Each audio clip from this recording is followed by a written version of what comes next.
I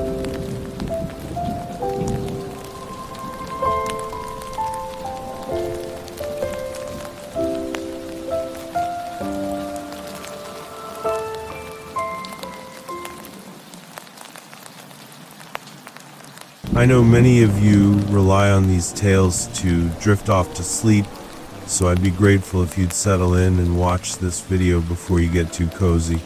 And don't forget to subscribe to my channel. Your support fuels my continued efforts. I'd love to hear from you. Let me know, how do you feel about this? What are your thoughts? Where you're watching from and what time it is there. Now get comfortable, take a deep breath, and let the tension melt away.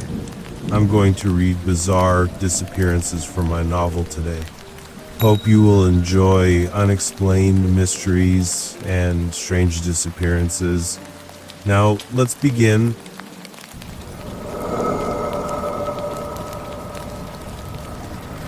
You like it darker stories? The journal. The smell of damp paper and mildew lingered in the air as Henry Dalton stepped into the abandoned cabin. His flashlight's beam danced across the peeling wallpaper and scattered debris, casting shadows that seemed to stretch and move on their own. The cabin was silent, save for the rhythmic drip of water somewhere in the distance. Henry's heart raced, though he would never admit it. He had spent years as an investigative journalist, delving into urban legends, unsolved mysteries, and forgotten tragedies. But this story felt different. The missing author, Elias Greavves, was a recluse known for his dark and unsettling fiction.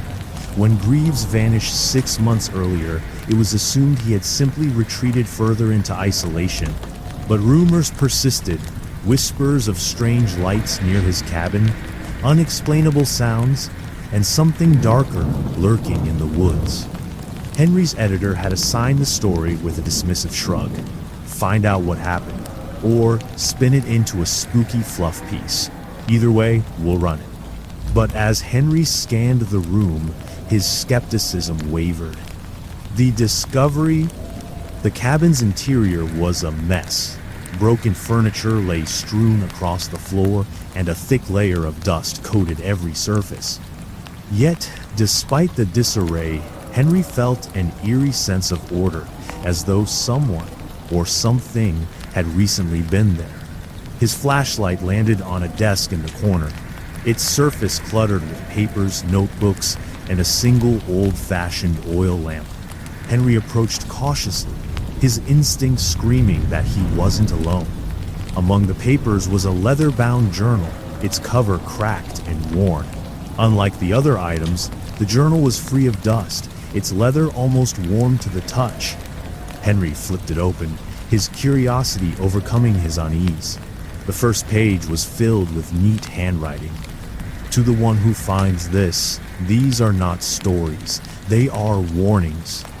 The first entry, the journal's opening entry, detailed an old lighthouse off the coast of Maine, abandoned for decades.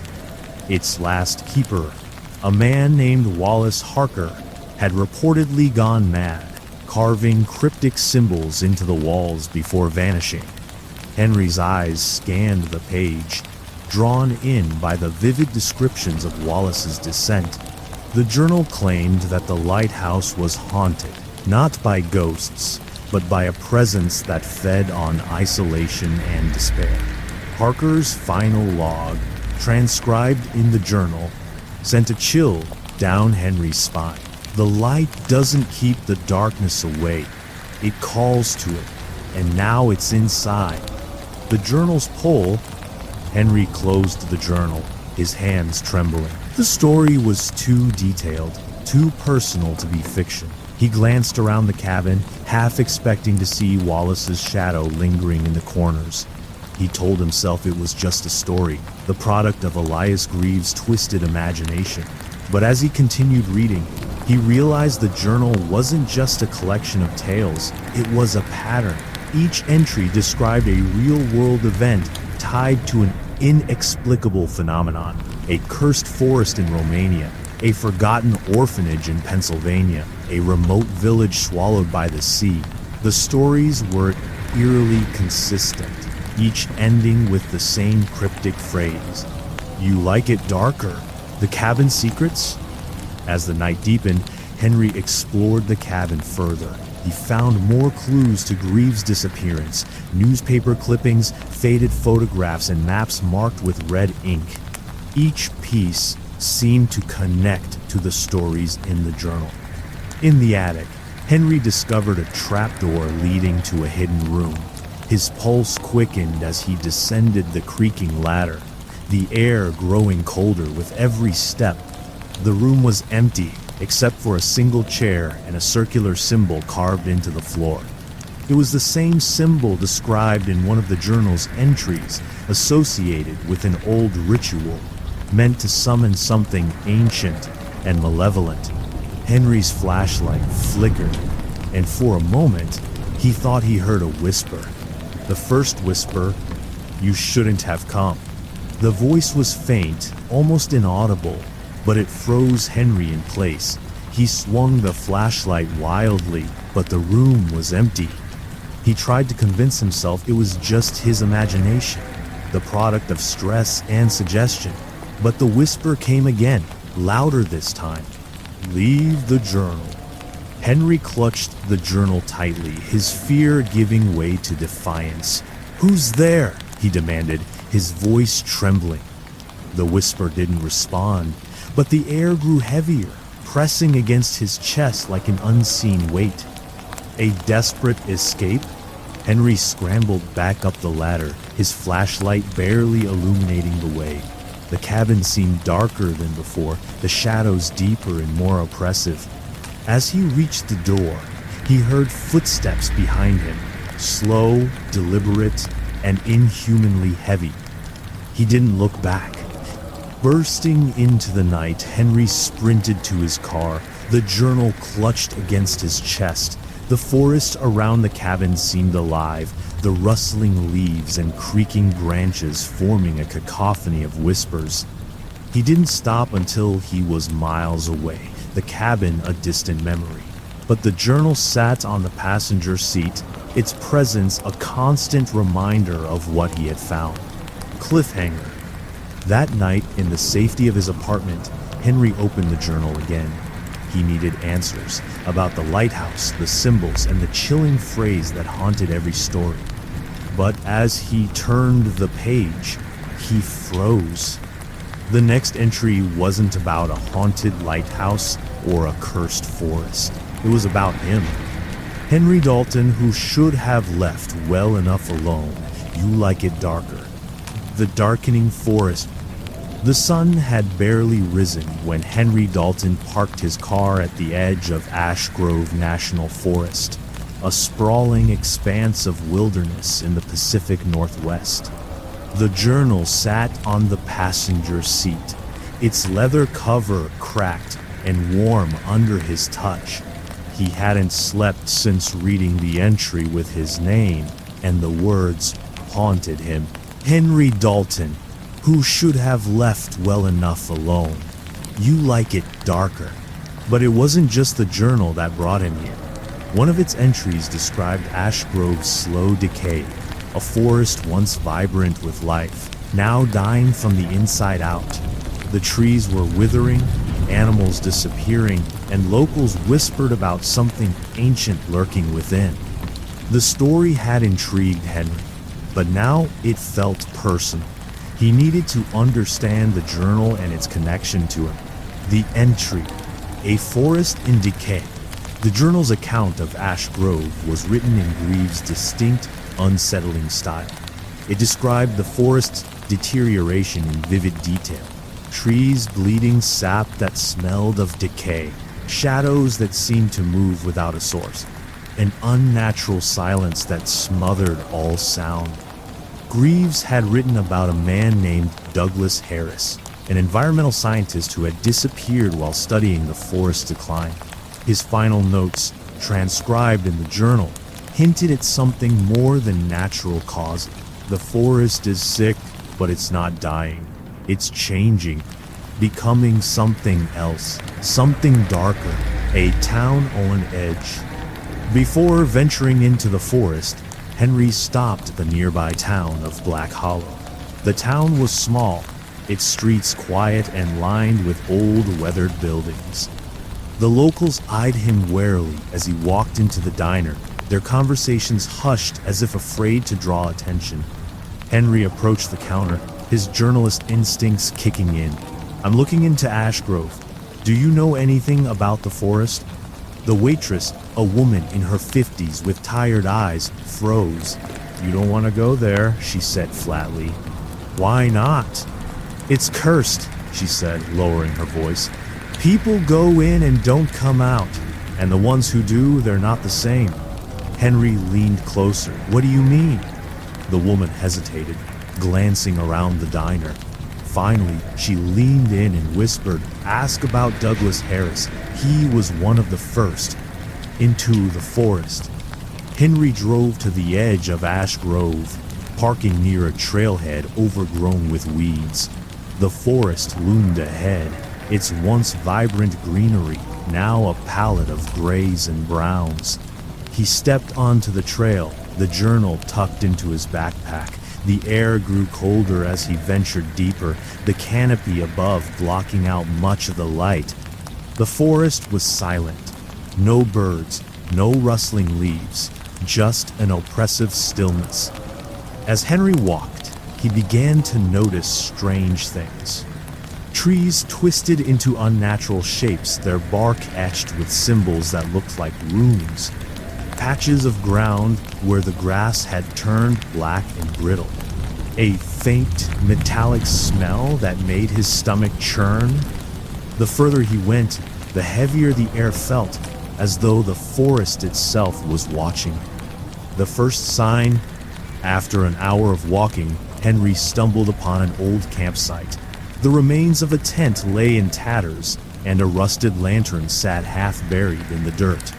Nearby, he found a notebook, its pages warped from rain.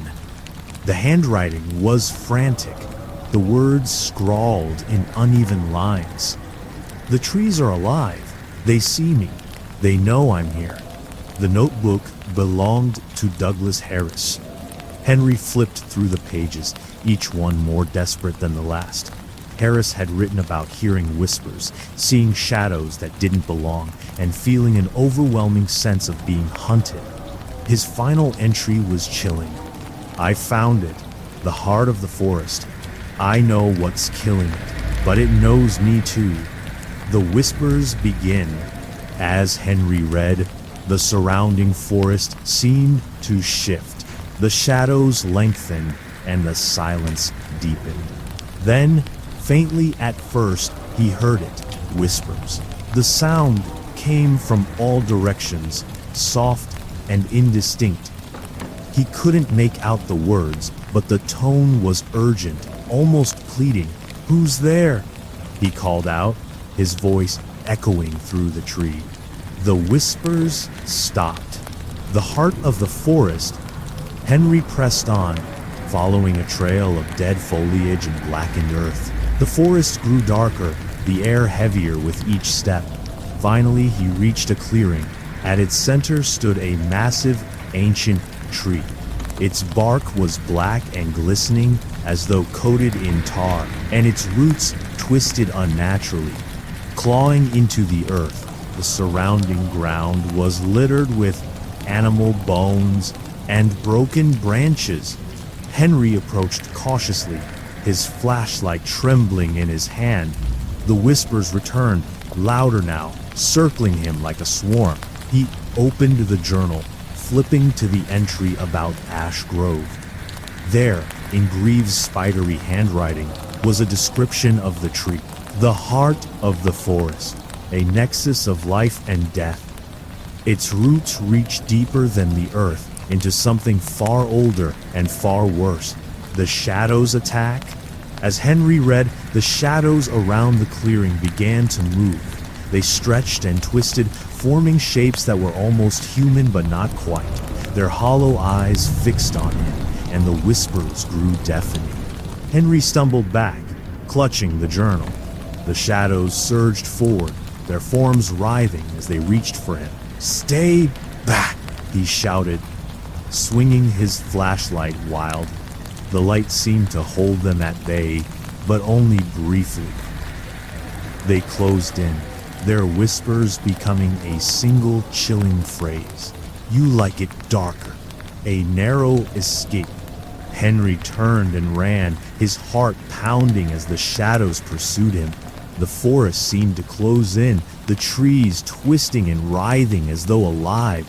He didn't stop until he reached the trailhead, collapsing onto the ground as the sunlight broke through the canopy. The shadows stopped at the edge of the forest, retreating into the darkness. Cliffhanger. Back in his car, Henry opened the journal again, desperate for answers. A new entry had appeared, one he hadn't seen before. "You have seen the heart. It sees you too. You like it darker."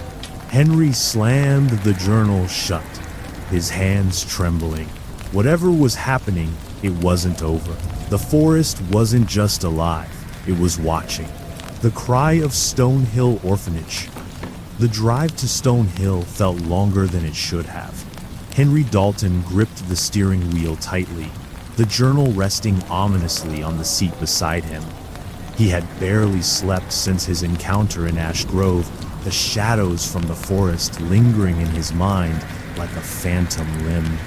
This time, the journal had led him to a decaying orphanage on the outskirts of a forgotten town. The entry had been brief but haunting, detailing the tragic history of Stonehill Orphanage, a fire in 1947 that had killed dozens of children and staff. The building had been abandoned ever since, its ruins avoided by locals who claimed to hear cries echoing from the charred remains. The journal's closing line was etched into his thoughts. They cry not for what was lost, but for what still waits. Arriving at Stonehill, Henry parked his car on the cracked pavement of the orphanage's overgrown driveway. The building loomed ahead, its scorched facade partially hidden by vines and skeletal trees. The orphanage was a husk of its former self. Windows shattered, walls blackened, and the faint smell of ash still lingered in the air after decades. The setting sun cast long shadows, giving the ruins a sinister, watchful presence. He grabbed the journal and his flashlight, hesitating for a moment before stepping toward the main entrance. As he crossed the threshold, the air grew colder, and the familiar silence of dread enveloped him. The tragedy of Stonehill. The journal had described Stonehill's history in disturbing detail. Built in 1896, it was once a haven for orphans displaced by war and disease. But over the years, stories emerged of abuse, neglect, and disappearances. Children spoke of a cruel headmaster known only as the Warden, a man with a reputation for locking misbehaving children in the basement for days. The fire had started in the early hours of a cold winter night. Witnesses claimed to have seen strange lights flickering in the windows before the blaze consumed the building. Of the 57 children and 8 staff members inside, only a handful escaped. The rest perished, their remains buried in unmarked graves behind the orphanage. But the journal hinted at something more sinister. The fire was not an accident, it was cleansing, a sacrifice. The echoes of the past. Henry stepped cautiously into the orphanage's lobby, his flashlight illuminating peeling wallpaper and shattered glass. The faint sound of dripping water echoed through the building, though he couldn't see its source. As he moved deeper into the building, he noticed strange markings on the walls, symbols etched into the charred wood. They were similar to the runes he had seen in Ash Grove, their jagged lines forming patterns that seemed almost alive. Then he heard it, a faint cry, distant but unmistakable. Henry froze, his heart pounding. He swept his flashlight across the room, but it revealed only shadows. "Hello," he called out, his voice trembling. The cry came again, louder this time, echoing down the hallway. The children's wing. Henry followed the sound, his footsteps crunching on broken glass and debris. The hallway grew narrower, the walls pressing in as though the building itself was alive. The cries turned to whispers, faint voices calling his name. He reached the children's wing, the remains of tiny beds and broken toys scattered across the floor. His flashlight landed on a crumbling chalkboard at the far end of the room where words had been scrawled in a child's shaky hand. "Help us." The whispers grew louder, blending into a chorus of voices, children pleading, crying, screaming. Henry covered his ears, the sound overwhelming, but it didn't stop. The basement door.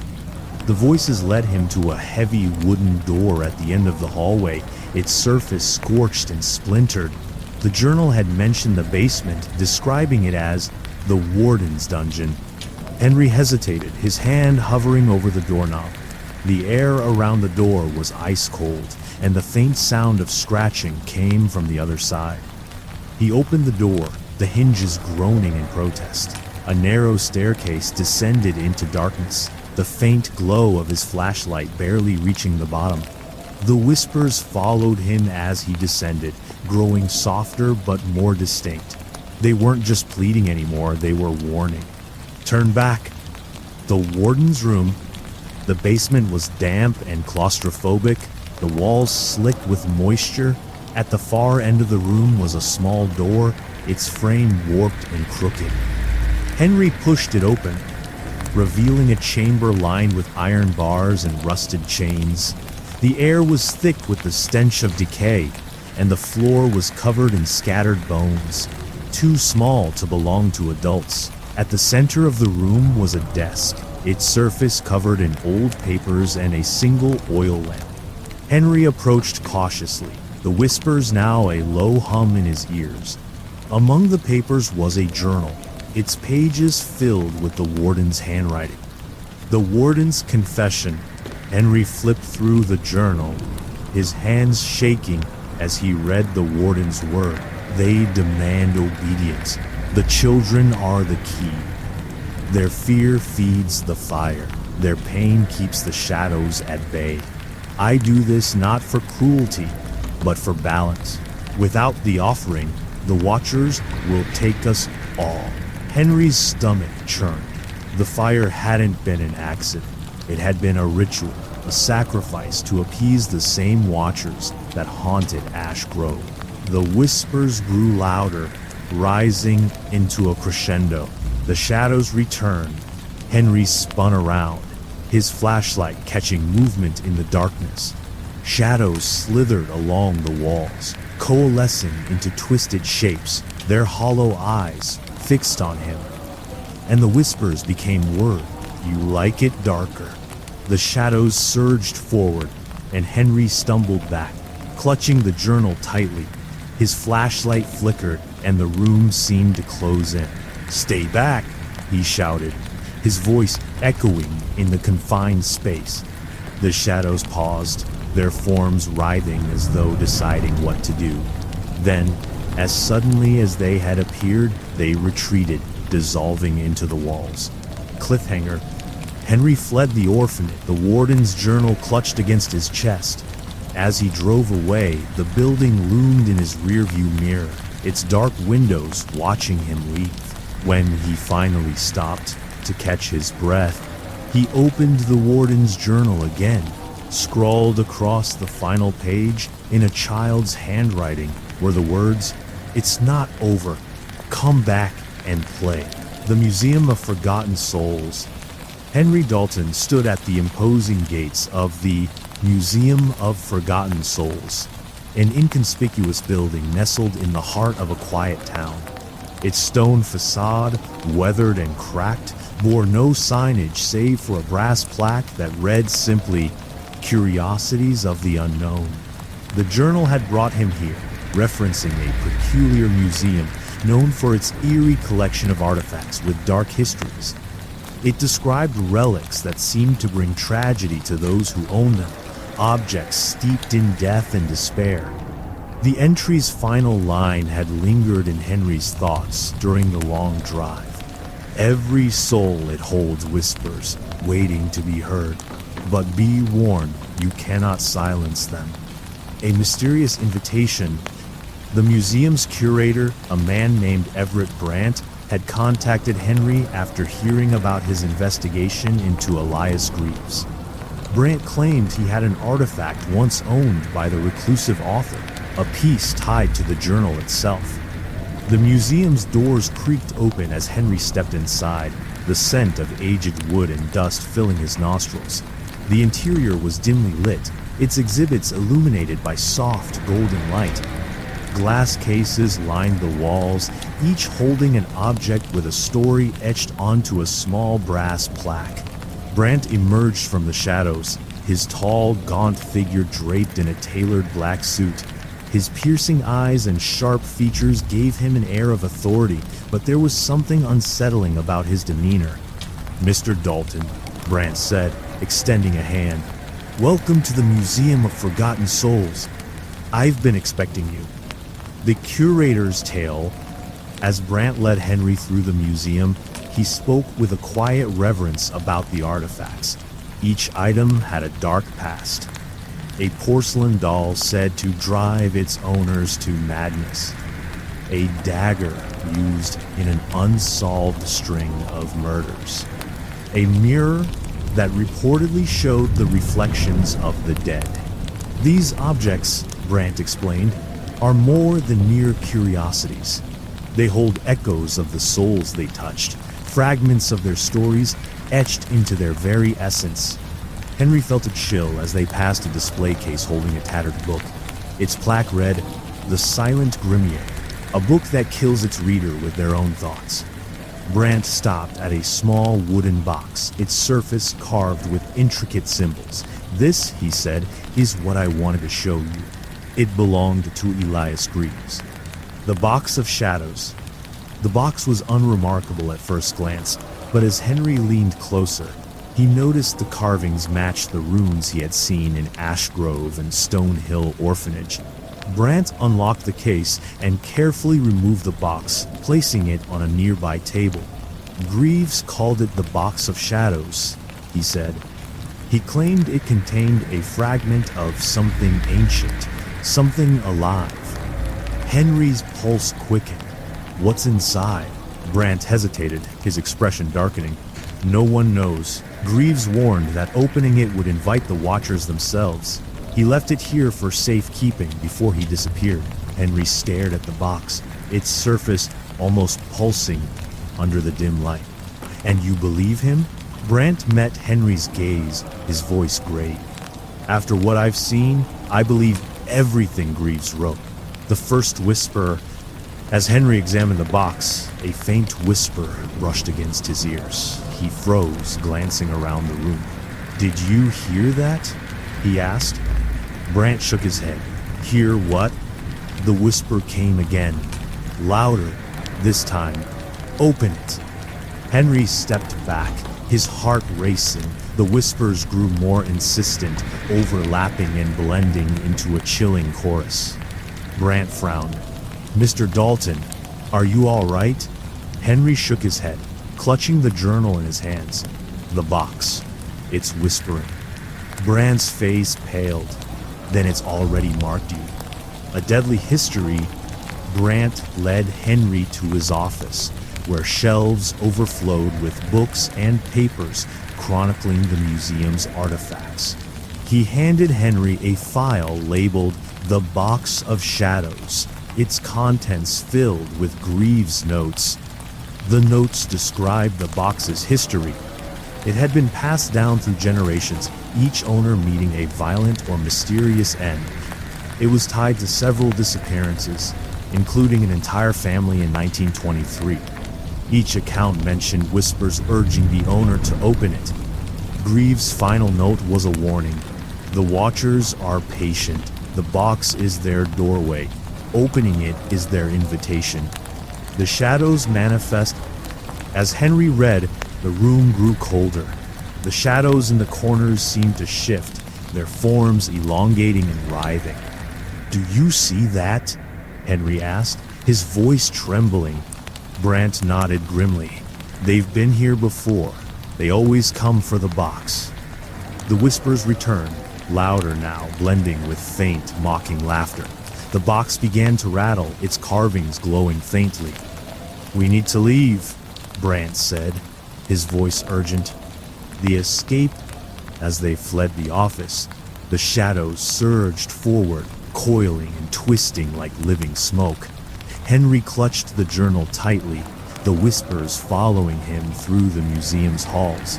Brant led him to a hidden exit, slamming the door shut behind them. Outside, the air was cold and still, the museum looming like a malevolent presence. "Take the box," Brant said, shoving it into Henry's hands. "What? No!" Henry protested. "You're already marked," Brant said. "The Watchers won't stop until it's with you."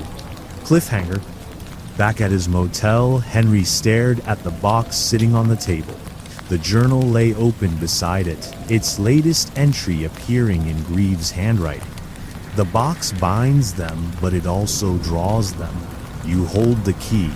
You like it darker. Henry's hands trembled as the whispers returned, faint but unmistakable. "Open it." The subterranean choir. The cavern was silent, save for the occasional drip of water echoing off its walls. Henry Dalton stood at its entrance, clutching his flashlight and the journal. The box of shadows weighed heavily in his backpack, its presence a constant reminder of the Watchers that seemed to haunt every step of his investigation. This time, the journal had led him to the Blue Ridge Mountains, where a network of unexplored caves had become the focus of whispered rumors. Local spelunkers had reported strange sounds, melodies that seemed to come from the walls themselves. Those who ventured too deep described voices calling their names, and several never returned. The journal's entry on the caves had been brief, but chilling. "The song is not for you. It is their call, their lure, and when you answer, they will take you." The cave's history. Before entering, Henry reviewed his notes. The cave system, known locally as Ebon Vale Caverns, had been discovered in the 19th century by miners.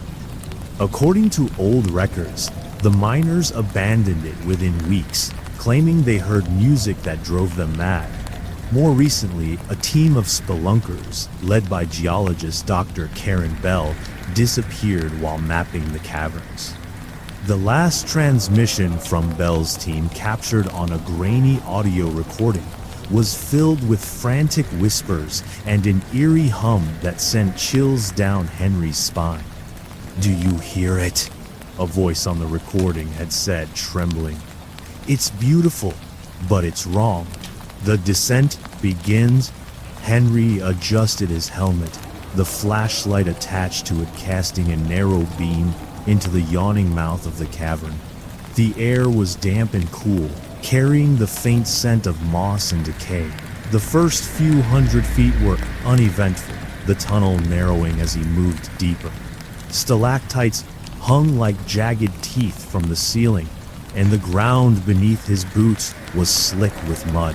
Then he heard it, a low, resonant hum that seemed to come from everywhere at once. Henry froze, his pulse quickening.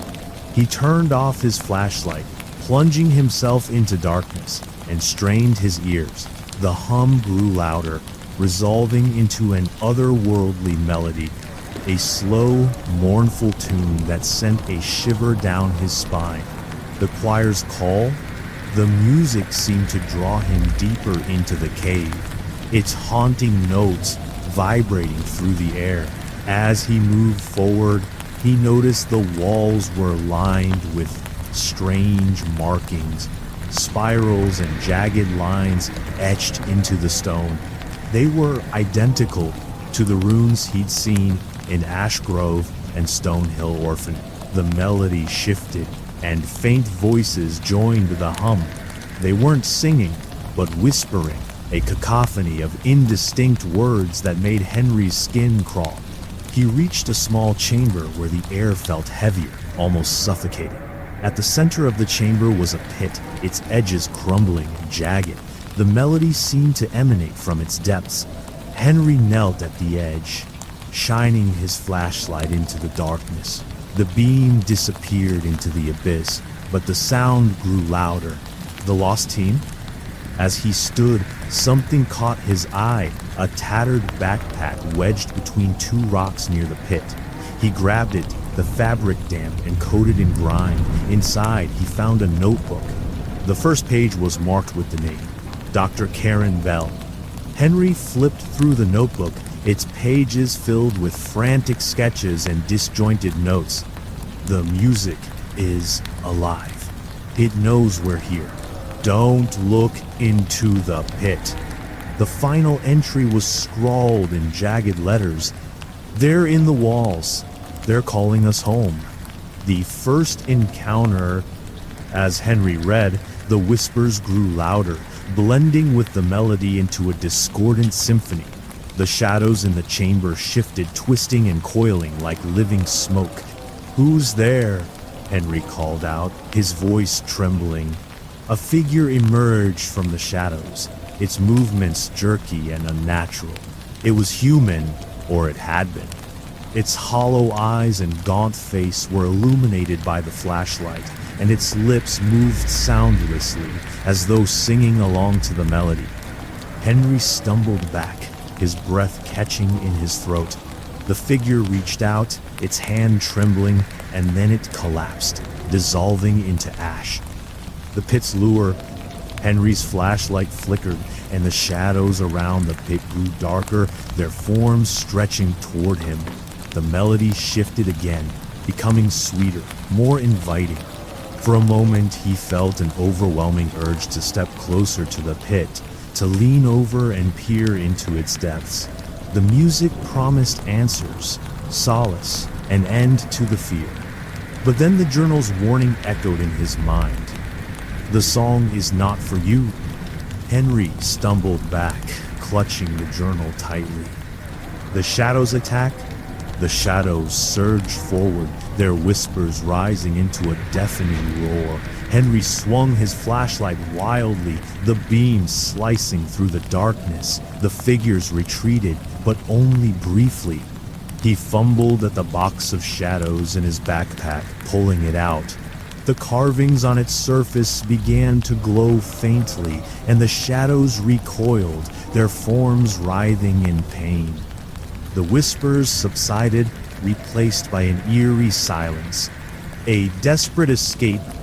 Henry didn't wait to see what would happen next. He turned and ran, the box of shadows clutched in one hand and Dr. Bell's notebook in the other. The music faded as he ascended, replaced by the sound of his own ragged breathing. When he finally emerged into the daylight, he collapsed onto the ground, the sunlight warming his skin. The cavern loomed behind him, silent and unyielding. Cliffhanger. Back at his motel, Henry flipped through Dr. Bell's notebook again, stopping at a sketch of the pit. Beneath it, she had written, "It's not a pit, it's a door." Henry's phone buzzed, and he nearly dropped it. The screen displayed a new message from an unknown number. "You've heard the song. Now you must answer it. You like it darker." The Watchers on Black Hollow Road. The drive to Black Hollow felt endless, the road winding through dense woods that seemed to lean closer with each passing mile. The shadows of the trees stretched across the cracked pavement, and Henry Dalton couldn't help but glance into his rearview mirror every few seconds. The message on his phone still burned in his mind. "You've heard the song, now you must answer it. You like it darker." The journal had led him here again, its latest entry detailing an isolated rural town plagued by sightings of strange figures. These Watchers, as the locals called them, appeared only at night, tall and faceless, standing motionless by the side of Black Hollow Road. The entry's final line was haunting. "They don't chase you. They don't need to. They're already waiting where you'll go. The town of Black Hollow. Henry pulled into the town just as the sun began to dip below the horizon, casting a fiery glow over the cluster of dilapidated buildings. Black Hollow looked frozen in time, its streets cracked and empty, its homes weathered and sagging. A single gas station stood at the edge of town, its neon sign flickering faintly. Henry parked and stepped out of his car, the scent of rust and damp earth filling his nostrils. An older man sat on a wooden bench outside the station, his hat pulled low over his face. As Henry approached, the man looked up, revealing sunken eyes and a lined face etched with worry. "You don't belong here," the man said, his voice gravelly. Henry hesitated. "I'm looking for Black Hollow Road. Can you tell me where it is?" The man stiffened. "You don't want to go there. No one does." "Why not?" Henry pressed. The man's gaze drifted toward the horizon, where the woods loomed dark and foreboding. "They'll see you," he said, "and once they do, they don't stop." The road's history. The man eventually relented, pointing Henry toward the road and warning him to stay inside his car. As Henry drove, he recalled the journal's description of Black Hollow Road. Travelers had reported seeing tall, faceless figures standing motionless by the roadside, always at the edge of the woods. Cars often broke down mysteriously, leaving drivers stranded and vulnerable. Those who walked the road at night claimed the watchers followed them, silently moving closer with every step. The journal included chilling testimonies from locals who had dared to speak of their encounters. They don't move when you look at them, but the moment you turn away, they're closer. It's like they're not there to harm you. They're there to remind you you're never alone. First sightings. As Henry drove down Black Hollow Road, the air grew heavy and the forest seemed darker than it should have been. The headlights of his car barely penetrated the gloom, the trees forming a tunnel that stretched endlessly ahead. Then he saw it, a tall figure standing at the edge of the road. Henry's breath caught as he slowed the car, his hands gripping the wheel. The figure was unnaturally tall, its elongated body shrouded in shadow. It had no face, only a blank, pale surface that seemed to absorb the light. It didn't move, it didn't react, it just stood there watching. Henry's instincts screamed at him to turn around, but he forced himself to keep driving. As he passed the figure, he glanced into his rearview mirror. It was gone. The encounter. Further down the road, Henry's car began to sputter. The engine coughed and died, leaving him stranded in the middle of the desolate stretch. He swore under his breath, grabbing his flashlight and stepping out into the cold night air. The silence was oppressive, broken only by the faint rustle of leaves. Then he saw them. Dozens of figures emerged from the woods, their faceless forms blending with the shadows. They stood in a semicircle around the car, motionless and silent, their hollow presence pressing against him like a physical weight. The whispers began, soft and indistinct, rising and falling like a distant breeze. The watchers speak? Henry clutched the journal tightly, his flashlight shaking in his hand. "What do you want?" he demanded, his voice trembling.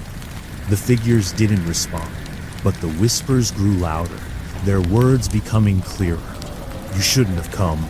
You like it darker. It's not for you." The whispers seemed to come from everywhere, surrounding him, seeping into his thoughts. Henry backed toward the car, his breath coming in shallow gasps. Then one of the watchers moved. The advance. The figure stepped forward, its movements unnaturally smooth. Henry's flashlight beam landed on its featureless face, and for a moment he thought he saw something. A flicker of recognition, a reflection of his own fear. "Stay back," Henry shouted, his voice cracking. The figure stopped, tilting its head as though studying him. Then, as one, the watchers began to move closer. Henry scrambled into the car, slamming the door shut and fumbling with the ignition. The engine roared to life, and he floored the gas pedal, the tires screeching as the car lurched forward. In the rearview mirror, the watchers stood motionless again, their forms fading into the darkness. The message? Back in his motel room, Henry sat trembling. The journal opened on the table. A new entry had appeared, its words scrawled in Greavves' handwriting. They saw you. Now they are waiting for you. You like it darker. Besides, it was a crude sketch of Black Hollow Road with an ominous warning scribbled beneath it. The watchers are patient. You will see them again. Henry closed the journal, his heart pounding. He didn't know what the watchers wanted, but one thing was clear: they weren't finished with him. Cliffhanger. As Henry turned off the lights and lay in bed, he heard a faint sound outside his window, a soft rustle, like leaves in the wind. And then the unmistakable whisper, "We see you." The House of Stolen Dreams?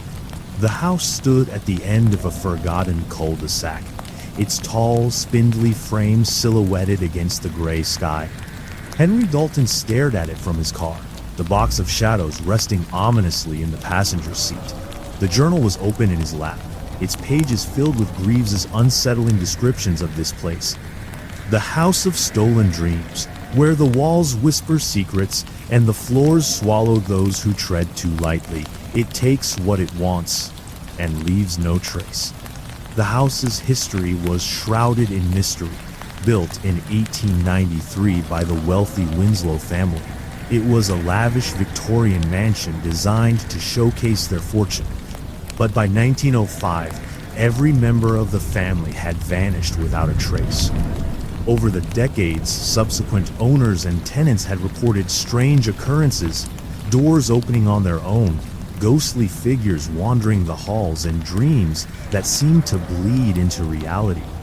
The journal's entry ended with a chilling warning: no one leaves unchanged. Some don't leave at all. A town's reluctance. Before approaching the house, Henry had visited the local historical society, hoping to learn more about its dark past. The receptionist, a middle-aged woman with graying hair, had gone pale at the mention of the address. "You're not thinking of going there, are you?" she had asked, her voice trembling. "I need to," Henry replied. The woman shook her head. "People disappear in that house. Always have. The last family to live there were the Martins. They moved in with their 2 kids in 1987 and were gone by Christmas. All they found was a single shoe on the front porch. No one's touched the place since." Entering the house, Henry stepped out of his car, the cold wind biting through his jacket. The house loomed above him, its windows dark and empty. The front porch creaked under his weight as he climbed the steps, each sound echoing in the stillness. The door was unlocked. As it swung open, Henry was met with a wave of cold, stale air. The interior was eerily preserved, as though the house had been waiting for someone to return. Dust covered every surface, but the furniture remained intact, the chandeliers hanging precariously from the ceiling. He stepped inside, the floorboards groaning beneath him. The door closed behind him with a soft click. The house's aura. The air inside the house felt thick, almost suffocating. Henry's flashlight cut through the gloom, revealing ornate wallpaper peeling from the walls and a grand staircase spiraling upward. He noticed something strange as he moved deeper into the house. The faint scent of flowers, sweet and cloying, it seemed out of place, given the house's abandoned state. The whispers started shortly after. At first, they were faint, indistinct murmurs that could have been the wind. But as Henry moved through the rooms, they grew clearer, forming fragmented sentences. Don't go upstairs. It's watching. You can't leave. The upstairs bedroom. Despite the whispers, Henry climbed the staircase, his curiosity outweighing his fear. The second floor was darker, the windows boarded up tightly. He found himself drawn to a particular room at the end of the hallway. The door was ajar, revealing a child's bedroom untouched by time. A small bed sat against the wall, its sheets rumpled as though someone had just risen from it. Toys were scattered across the floor, and a doll sat upright in a rocking chair, its glass eyes reflecting the beam of his flashlight. Henry felt a sudden wave of dizziness as he stepped inside. The air was heavier here, almost electric. The journal slipped from his hand, landing open on the floor. When he picked it up, a new entry had appeared. The house remembers. It takes, but it never gives back. You like it darker. The dreamscape. Henry's vision blurred, and he stumbled back into the hallway. The walls seemed to ripple, their patterns shifting like waves. He rubbed his eyes, but the distortion remained. When he looked back into the bedroom, it had changed. The bed was gone, replaced by a gaping hole in the floor. The toys were scattered more violently, and the doll now faced him, its head tilted unnaturally. He blinked, and the room was normal again. The basement door? The whispers guided him to the basement door at the far end of the hall. It was slightly ajar, revealing stairs that descended into darkness. The journal's entry had mentioned the basement as the heart of the house where dreams are devoured. Henry hesitated, the flashlight trembling in his hand. He wanted to turn back, to leave and never return, but something pulled him forward, a mix of curiosity and dread that he couldn't resist. The heart of the house, the basement, was damp and cold, the walls lined with shelves holding dusty jars filled with unidentifiable substances. At the center of the room was a circular table, its surface etched with symbols similar to those he'd seen in Ash Grove and Ebonvale caverns. On the table lay a book, its pages open to a sketch of the house. Beneath it was written, "The house takes what you fear most. It feeds on your dreams, your regrets, your failures. It knows you." The whispers grew louder, and Henry felt the weight of countless unseen eyes on him. The shadows take form, the room darkened, and the shadows began to coalesce, forming figures that surrounded him. They were faceless, like the watchers on Black Hollow Road, but their forms were more defined, more human. One stepped forward, its movements deliberate and slow. Henry stumbled back, his flashlight beam slicing through the darkness. The figure stopped, tilting its head. Then, in a voice that was both a whisper and a scream, it said, "Stay, feed, become." A desperate escape. Henry grabbed the book from the table and bolted up the stairs, the shadows following close behind. The whispers grew deafening, blending into a cacophony of voices urging him to stay. He reached the front door, fumbling with the lock before it finally gave way. He stumbled onto the porch, gasping for air as the shadows retreated into the house. The door slammed shut behind him, the house once again silent.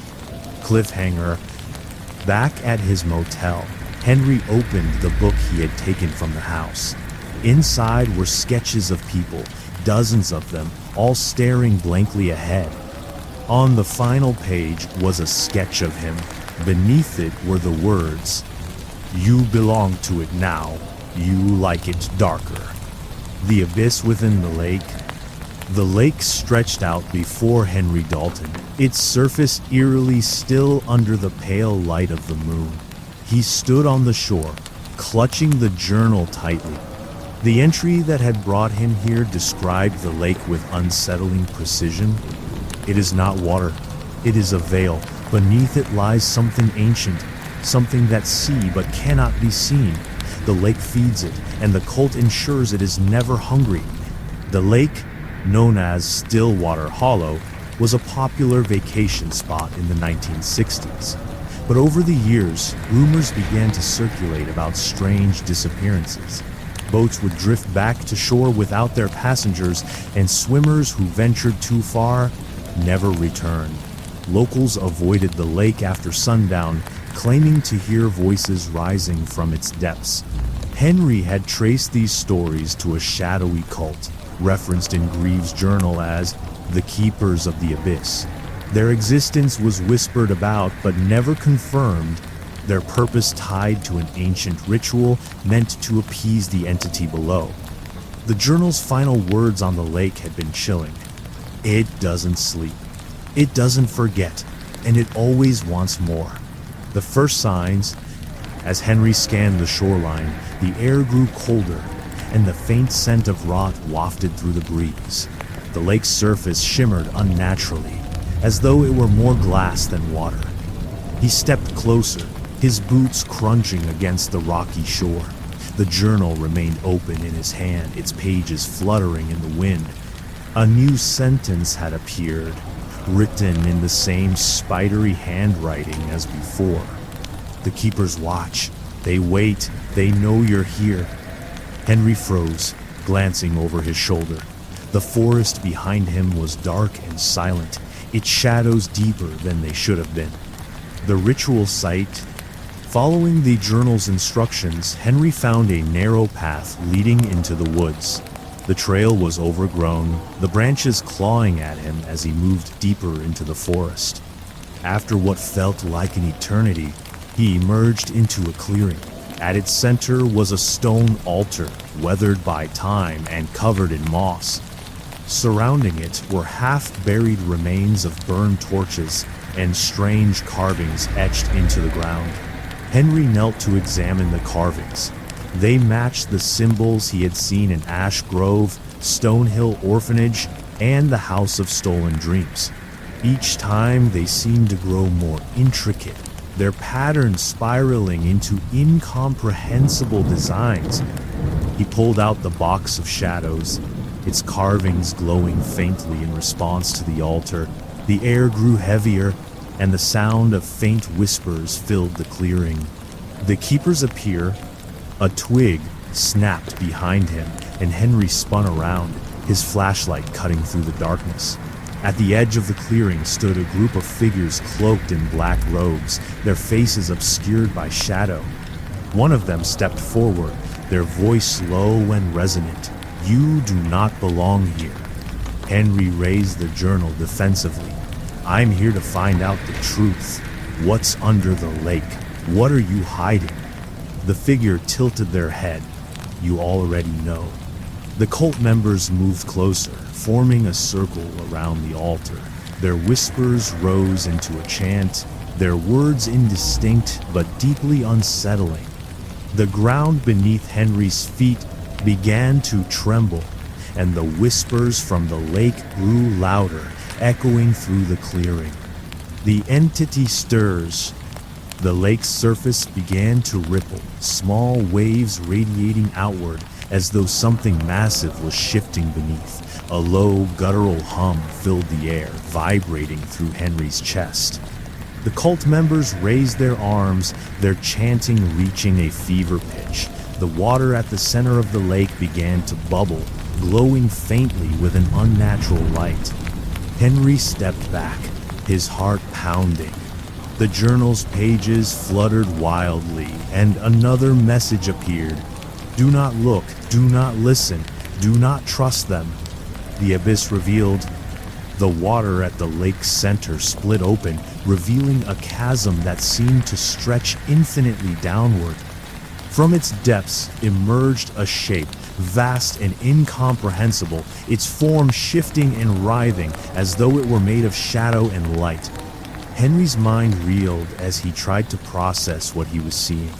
The entity had no defined edges, no discernible features, but its presence was overwhelming.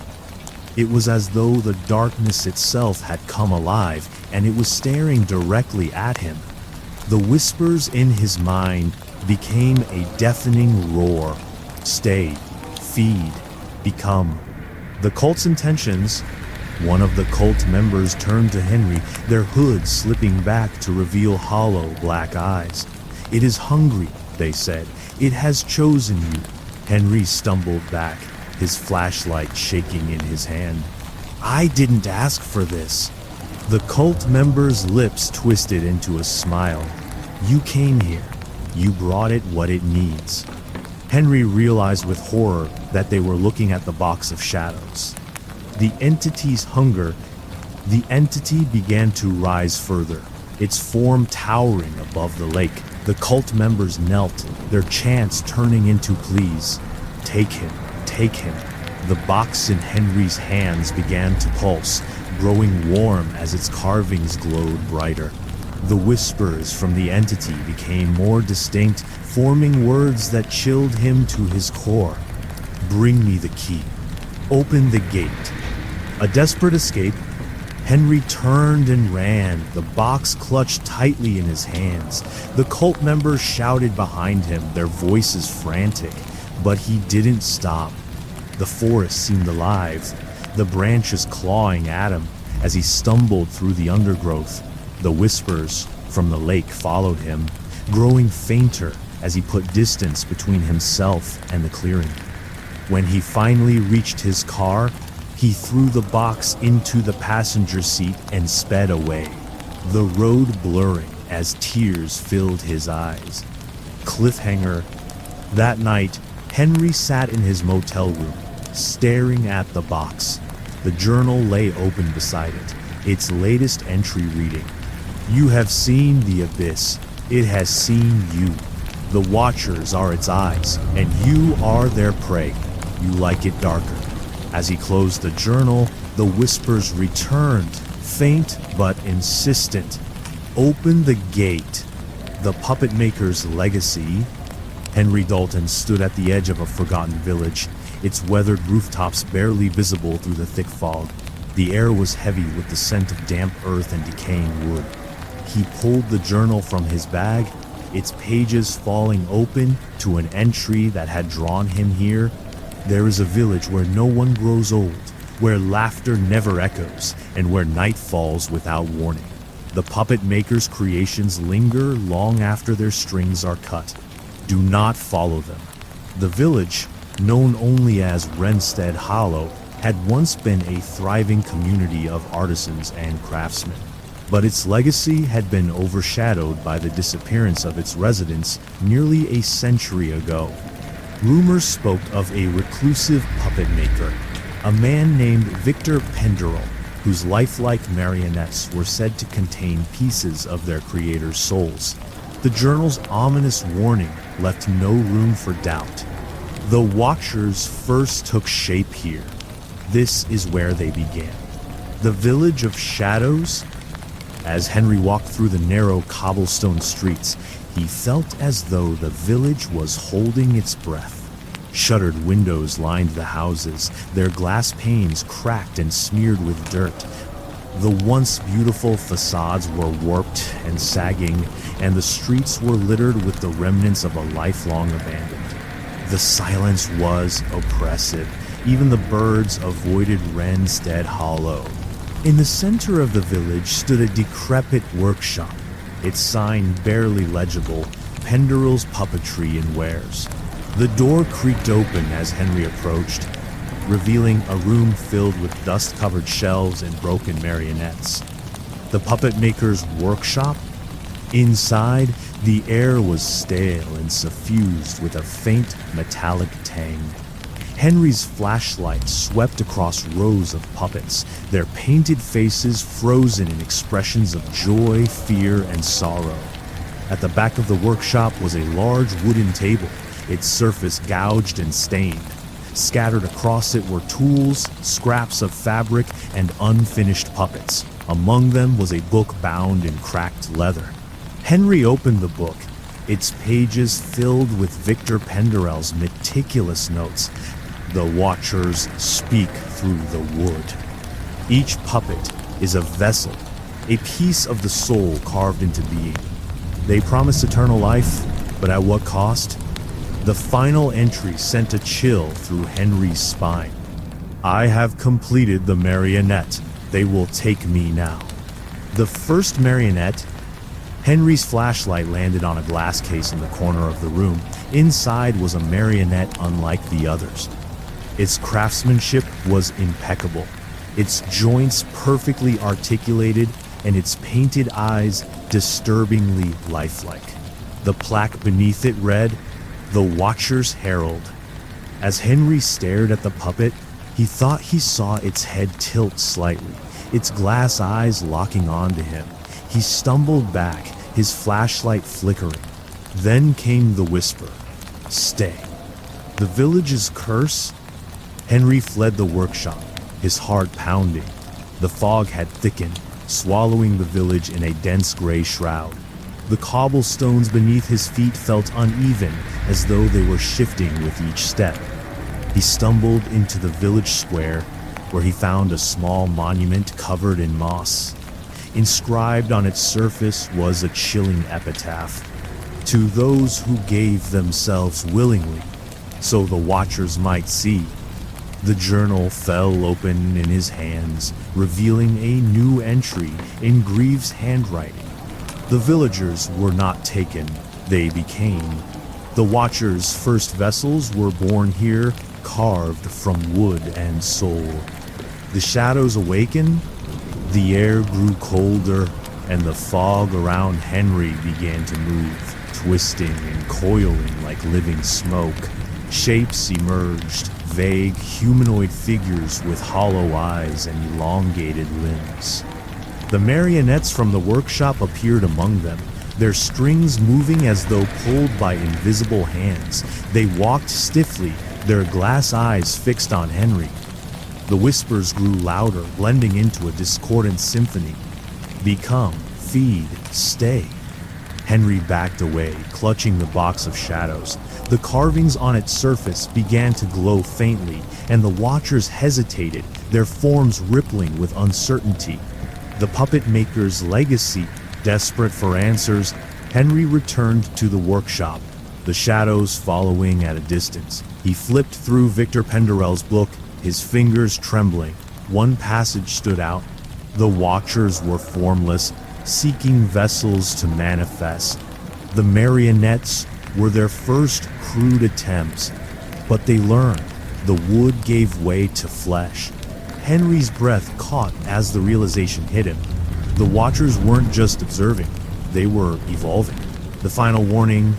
As Henry read, the whispers became a voice, low and resonant. "The first vessel waits for you. Open the box." The box of shadows pulsed in his hands, its glow intensifying. The marionette in the glass case began to move, its strings rising as though guided by unseen hands. The journal's final entry appeared before Henry's eyes. The Watchers were born here, but they will not stay. They will take what they need and move on. You are the key. You like it darker. The escape. Henry grabbed the box and fled the workshop, the Watchers closing in around him. The marionettes moved with unnatural speed, their stiff joints clicking and groaning. He burst out of the village and into the forest, the whispers following him like a storm. The trees seemed to bend and twist, their branches clawing at him as he ran. When he finally reached his car, he collapsed into the driver's seat, gasping for air. The village loomed behind him, its shadows retreating into the fog. Cliffhanger. That night, Henry sat in his motel room, staring at the box of shadows. The journal lay open beside it, its latest entry reading, "The Watchers are not done. They will take flesh, and they will take you. You like it darker." As he closed the journal, he heard a faint knock at the door. When he opened it, there was no one there, only a marionette, sitting upright on the floor, its glass eyes staring at him. "You like it darker?" The motel room was suffocating silent. its flickering fluorescent light casting long shadows across the peeling wallpaper. Henry Dalton sat at the edge of the bed, staring at the marionette that now rested upright in the corner. Its glass eyes glinted in the dim light, unblinking, its wooden hands splayed in an almost human gesture of invitation.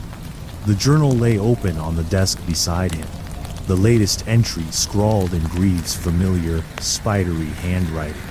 You are the final piece. The Watchers have been waiting for you. The box is the key, and you are the gate.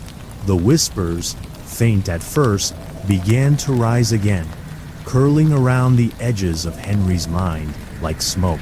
The box opens. Henry gripped the box of shadows tightly, its carvings glowing faintly beneath his fingers. It felt heavier than before, as though something inside was struggling to break free. The journal had warned against opening it, but the Watcher's influence was growing stronger. Every step of his journey, the cursed forest, the orphanage, the house, the lake, and the village, had led to this moment. "What do you want?" Henry shouted in the emptiness. The whispers coalesced into a single voice, deep and resonant. To see, to be. The box began to rattle, its lid loosening. The Watchers manifest. The shadows in the room deepened, pulling into a singular, towering form at the foot of the bed. Its shape was vaguely humanoid, but its edges rippled and flickered as though it were made of darkness itself. "You've carried us far," the voice said, its tone almost reverent. "Now, open the gate." Henry shook his head, fear knotting his stomach. "Why me? What do I have to do with this?" The Watcher tilted its head, its featureless face somehow conveying amusement.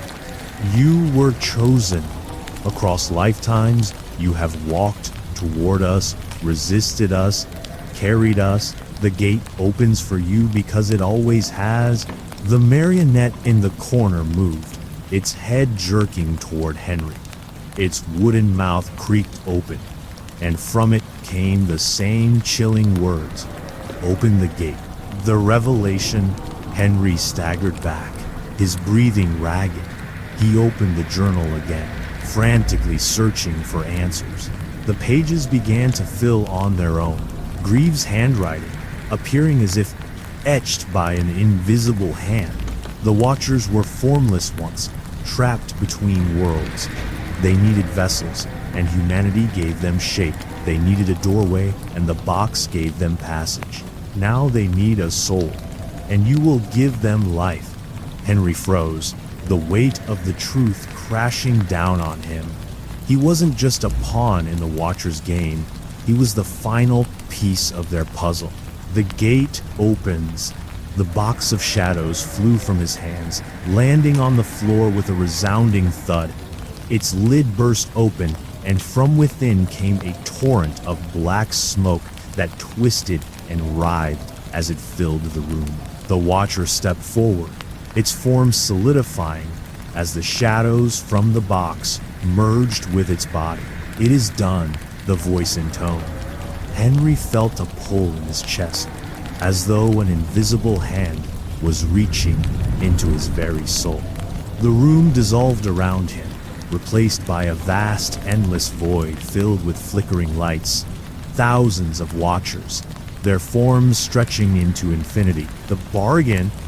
In the void, Henry found himself standing before an enormous circle of light, its surface etched with the same runes he had seen throughout his journey. The Watchers surrounded him, their voices blending into a cacophony of demands. Feed, stay, become. But among the chaos came another voice, softer yet commanding. "You have a choice." Henry turned to see the woman in white, her figure glowing faintly. She stepped toward him, her expression serene. "You are the gate, Henry, but you do not have to be the key." He shook his head, his voice trembling. "What do you mean?" "They cannot open the gate without your consent," she said. "You can resist, but it will come at a cost." The decision? The Watchers surged closer, their forms pressing against the edges of his vision. "Resist us," they hissed, "and you will carry us forever. Open the gate and you will be free." Henry's mind raced. If he opened the gate, the Watchers would manifest fully in the world, their hunger consuming countless lives. If he resisted, he would remain bound to them, their influence poisoning his existence. The woman in white placed a hand on his shoulder. "This is your final test, Henry. The Watchers thrive on despair, but they cannot take what you will not give. The sacrifice." Henry closed his eyes, his heart pounding. "I won't let you in," he said, his voice steady. The Watchers screamed, their forms writhing in fury. The void began to collapse, the circle of light fracturing as the shadows closed in around him. Pain lanced through his body as the Watcher's presence seared into his soul. He fell to his knees, clutching his chest, but he did not yield. The woman in white knelt beside him, her voice calm. "You have done what others could not. You have contained them." The aftermath. Henry woke in the motel room, drenched in sweat. The box of shadows lay closed on the floor, its carvings dim and lifeless. The marionette in the corner was gone, and the journal sat silently on the desk. He reached for it, flipping through its pages. They were blank. For the first time since his journey began, there were no whispers, no shadows. The Watchers were still with him, but they were silent, trapped within him, unable to escape. Epilogue. Weeks later, Henry sat at his desk, writing the story of his ordeal. The journal remained locked in a drawer, and the box of shadows was buried deep in the forest where no one would find it. But now and then, in the dead of night, he would feel their presence, faint, distant, waiting. And sometimes, just as he drifted to sleep, he would hear a whisper, "You like it darker." This climactic chapter resolves Henry's journey with a haunting conclusion, leaving the Watchers contained but their influence lingering. It provides closure while maintaining a sense of dread and mystery.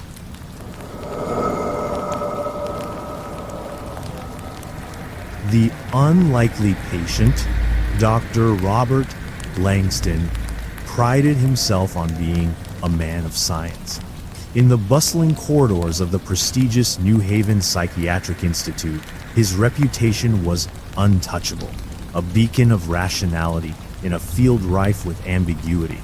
Patients hailed him as brilliant yet exacting, a psychiatrist who could unravel the most intricate psychological knots with methodical precision. So, when his secretary hesitated at his office door, her expression unusually uneasy, Dr. Langston immediately noticed. "Doctor," she said, her voice soft, "your 2 o'clock is here." A woman named Martha. "She seems distressed." "Distressed how?" Langston asked, without looking up, his pen scratching notes on a previous case file. "She insists on speaking to you, and only you. Says she was referred by someone named Dr. Harlow." The name jolted him from his task. Dr. Harlow was a retired colleague, once a leader in regression therapy, a controversial field Langston had dismissed as pseudoscience. Why would Harlow send someone to him? "Send her in," Langston said, masking his curiosity with professional detachment. The first impression. Martha entered, clutching her handbag like a lifeline. She was in her late 30s, her clothes neat but unremarkable. Yet it was her eyes that struck Langston, hollow and sunken, as if they had seen too much. "Dr. Langston," she said, her voice barely above a whisper, "thank you for seeing me." Langston gestured to the chair across from his desk. "Please have a seat." Martha sat. her hands trembling. Dr. Harlow said, "You're the only one who can help me." Langston leaned back, studying her. "Dr. Harlow is mistaken. Regression therapy isn't my specialty." "That's not why I'm here," Martha interrupted, her voice firm despite her shaking hands. "I don't need regression. I need answers." Her words hung in the air. Langston folded his hands on the desk, intrigued despite himself. Answers about what? Martha hesitated, glancing at the window as though afraid someone might be listening. "About the things I've seen, the lives I've lived." Langston's skepticism flared. He had encountered patients with delusions of past lives before, often as a coping mechanism for unresolved trauma. But Martha's desperation was palpable, unsettling. "Start at the beginning," he said, his tone measured. "The unfolding story." Martha's story spilled out in disjointed fragments. It began a year ago, with vivid dreams of places she had never been: ancient cities, crumbling castles, battlefields soaked in blood. At first, she dismissed them as meaningless, but then the dreams began to bleed into her waking life. "I'd hear voices," she said, her eyes darting toward the office door. "Not in my head, but around me, like whispers in an empty room." Langston jotted notes, his pen scratching softly against the paper. "And these voices, what do they say?" "Sometimes they're just murmurs, but other times," she hesitated, her voice dropping to a whisper. "Other times, they call my name. They tell me things about my life, about things I've done, things I haven't done yet." Langston's pen paused mid-stroke. "Things you haven't done yet?" Martha nodded, her hands clutching her handbag tighter. "They warned me I'd come here, that you'd be the one to help me." Langston suppressed a shiver. It wasn't unusual for patients to project their fears onto therapists, but there was something chilling about Martha's certainty. "Have you experienced memory gaps?" he asked. "Periods where you lose time?" Martha shook her head. "No, it's not like that. I remember everything. The lives, the death. It's like they're all happening at once." Her gaze locked onto his, and Langston felt an inexplicable chill. "I see them, Dr. Langston. I see them all." The skeptic's test. Langston leaned forward, his professional mask slipping slightly. "Martha, have you considered the possibility that these experiences are your mind's way of processing something traumatic? Dreams and hallucinations can feel very real, especially under stress." "I've thought of that," she said, "but it doesn't explain this." From her handbag, she produced a small, leather-bound notebook and slid it across the desk. Langston opened it, his curiosity piqued. The pages were filled with detailed sketches of ancient buildings, intricate symbols, faces of people long dead. "You drew these?" he asked. "Yes," she said, "but I've never studied architecture or art.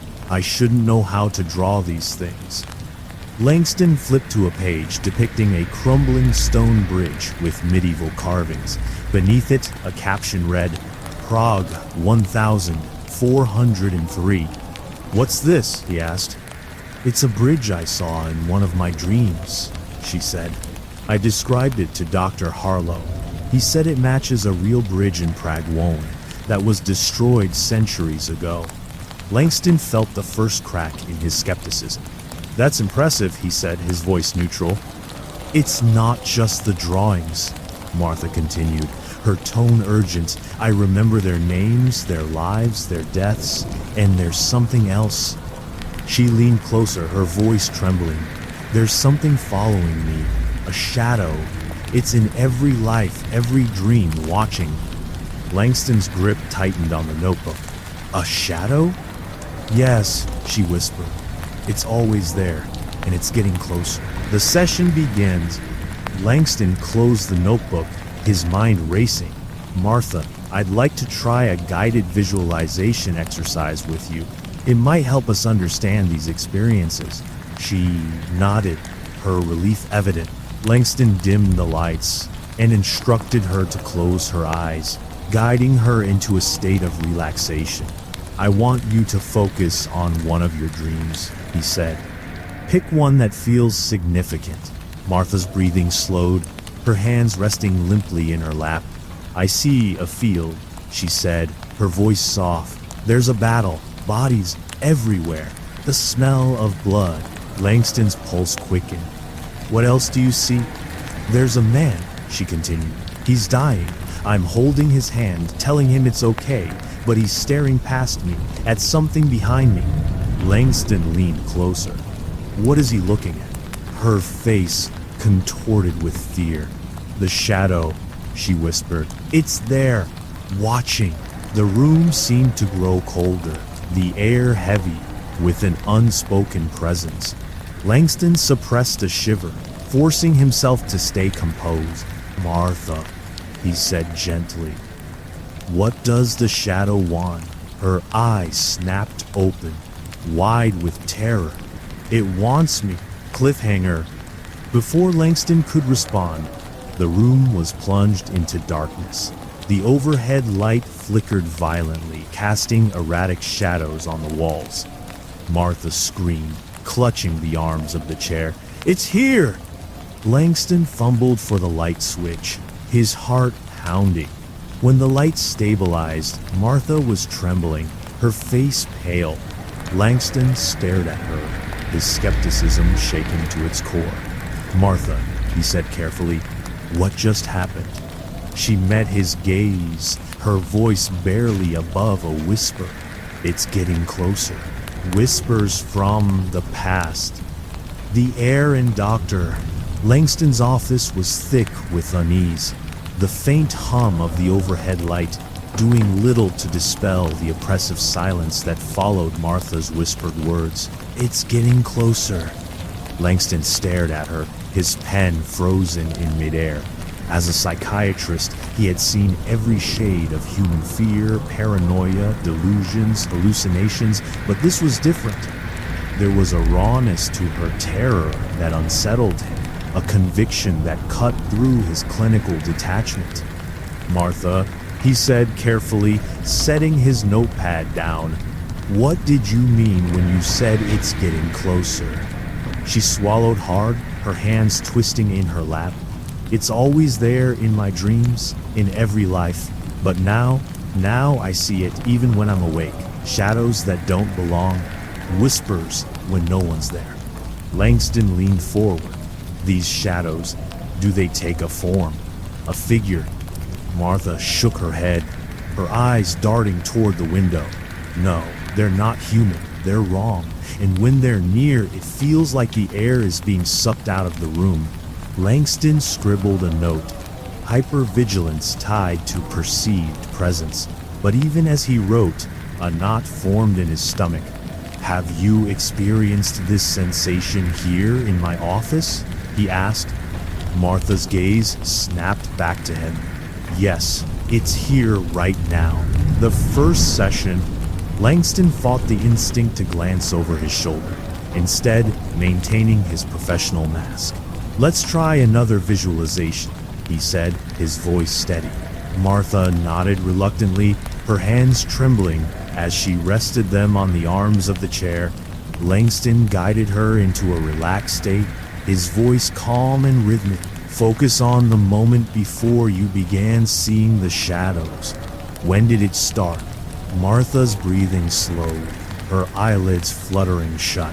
"It started a year ago," she murmured. "I was in the hospital. My father was dying." Langston made a mental note. "Trigger, event, grief-related trauma?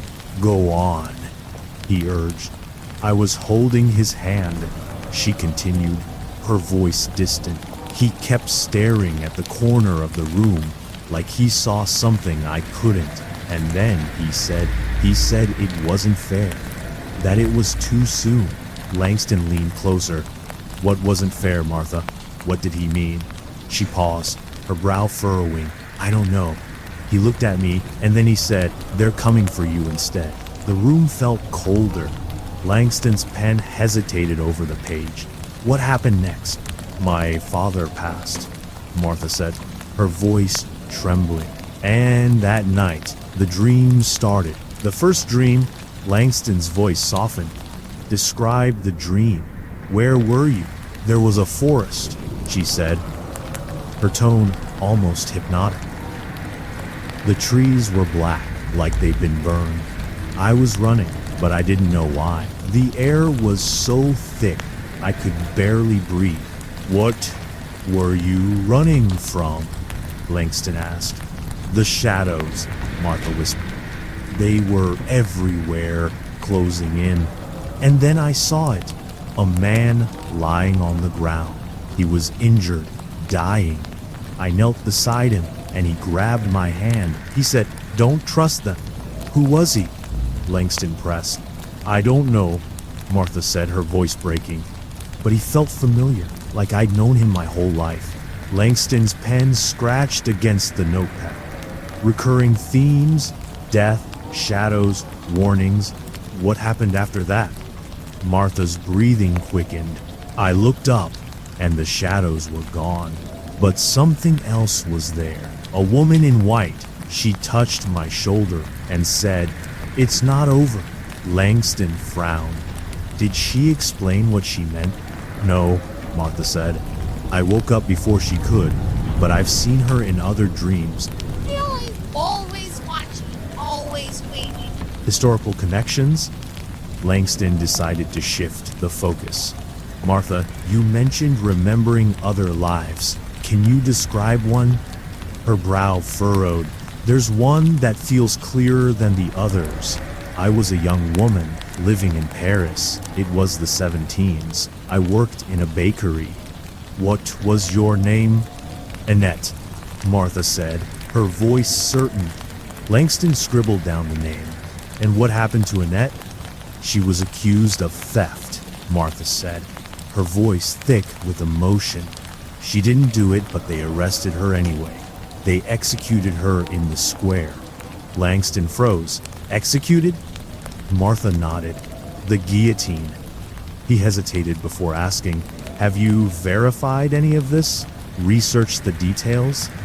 Dr. Harlow did, Martha said. He found records of an Annette Rousseau, a baker's apprentice, who was executed in Paris in 1793.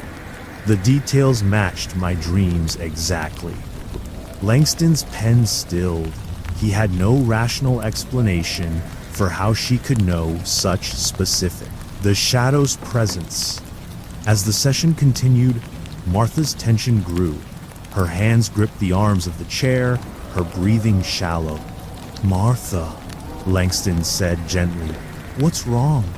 It's here, she whispered, her voice barely audible. The shadow, it's in the room. Langston's skin prickled. He glanced at the corner of the room, half expecting to see movement. There was nothing. You're safe, he said, though his voice wavered. It's not real. It's real, Martha insisted, her eyes wide with terror. You just can't see it. A disturbing revelation. At the end of the session, Langston escorted Martha to the door. I'd like to schedule another appointment, he said. Martha hesitated, her hand on the doorknob. You don't believe me yet, do you? Langston paused, choosing his words carefully. I believe that you're experiencing something very real to you.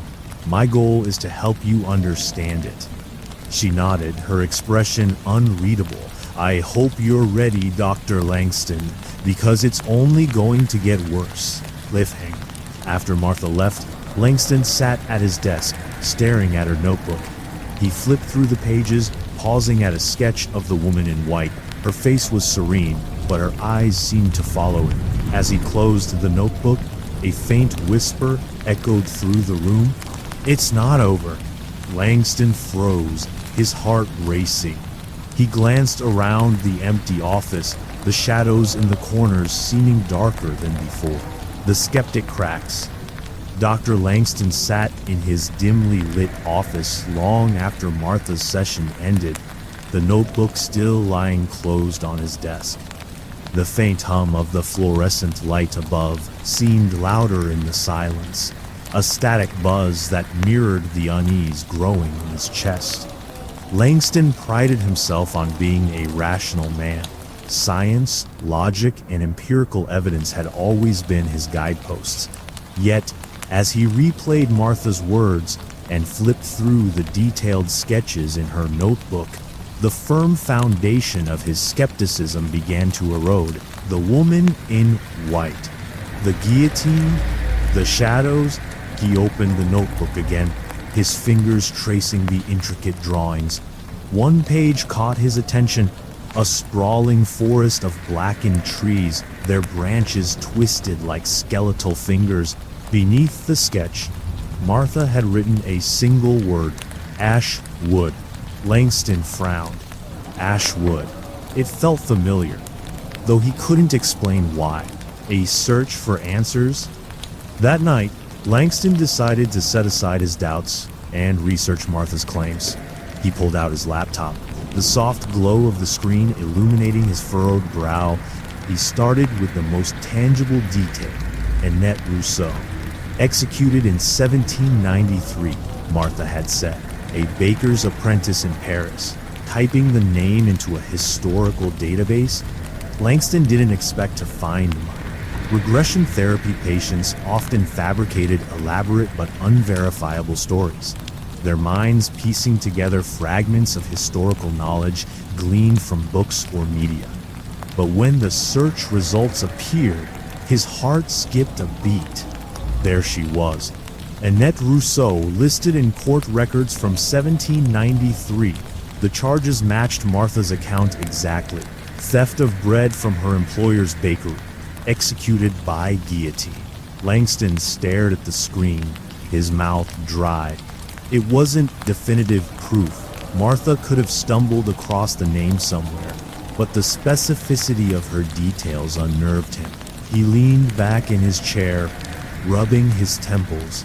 Coincidence, he muttered. It has to be. But his fingers hesitated before closing the laptop.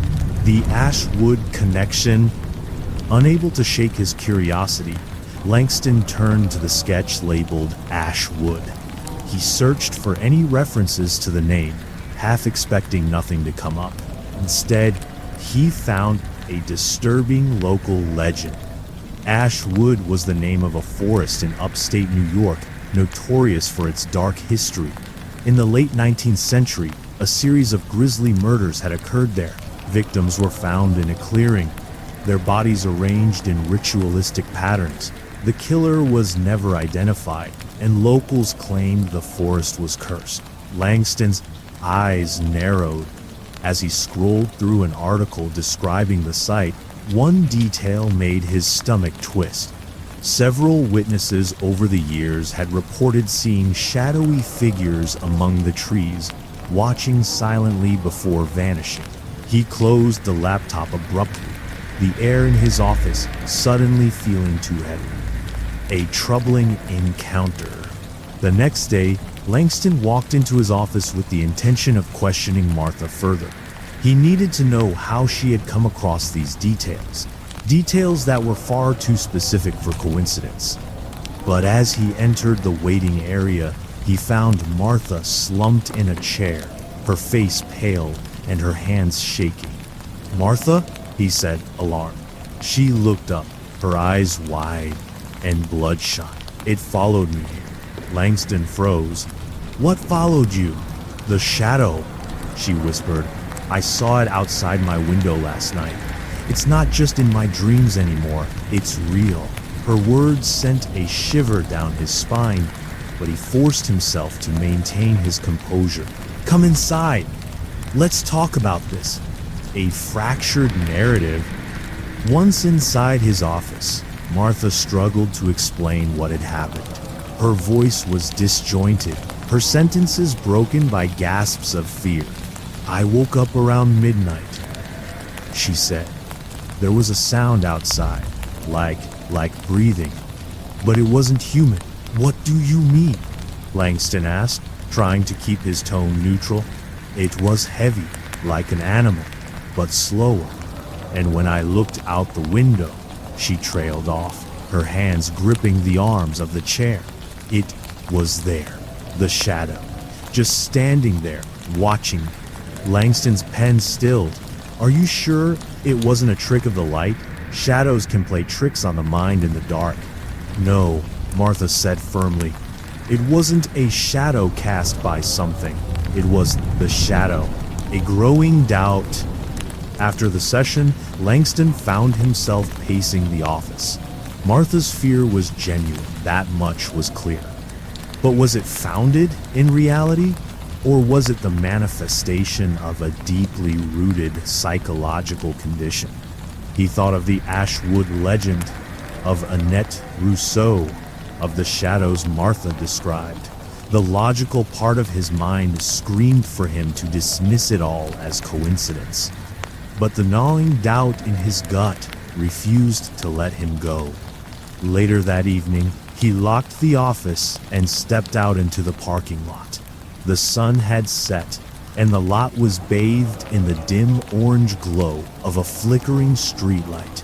As he walked to his car, he felt it, a faint sensation of being watched. He turned sharply, scanning the lot, but it was empty. "Get a grip," he muttered, shaking his head. But the feeling lingered, gnawing at the edges of his mind. The shadow's touch.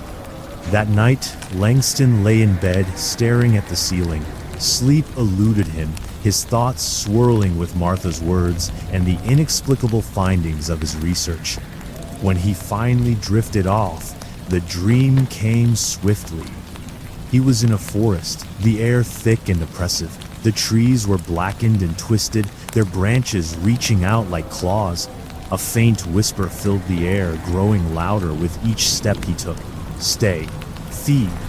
Langston turned, and there it was, the shadow.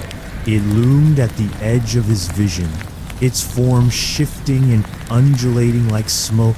"Who are you?" he demanded, his voice trembling. The shadow didn't respond. Instead, it moved closer. The surrounding air is growing colder. Langston stumbled back, his chest tightening as the whispers grew deafening. When he woke, he was drenched in sweat, his heart pounding. Cliffhanger. The next morning, Langston sat at his desk, staring at his reflection on the darkened computer screen. The shadow from his dream lingered in his mind, its presence as real as any memory.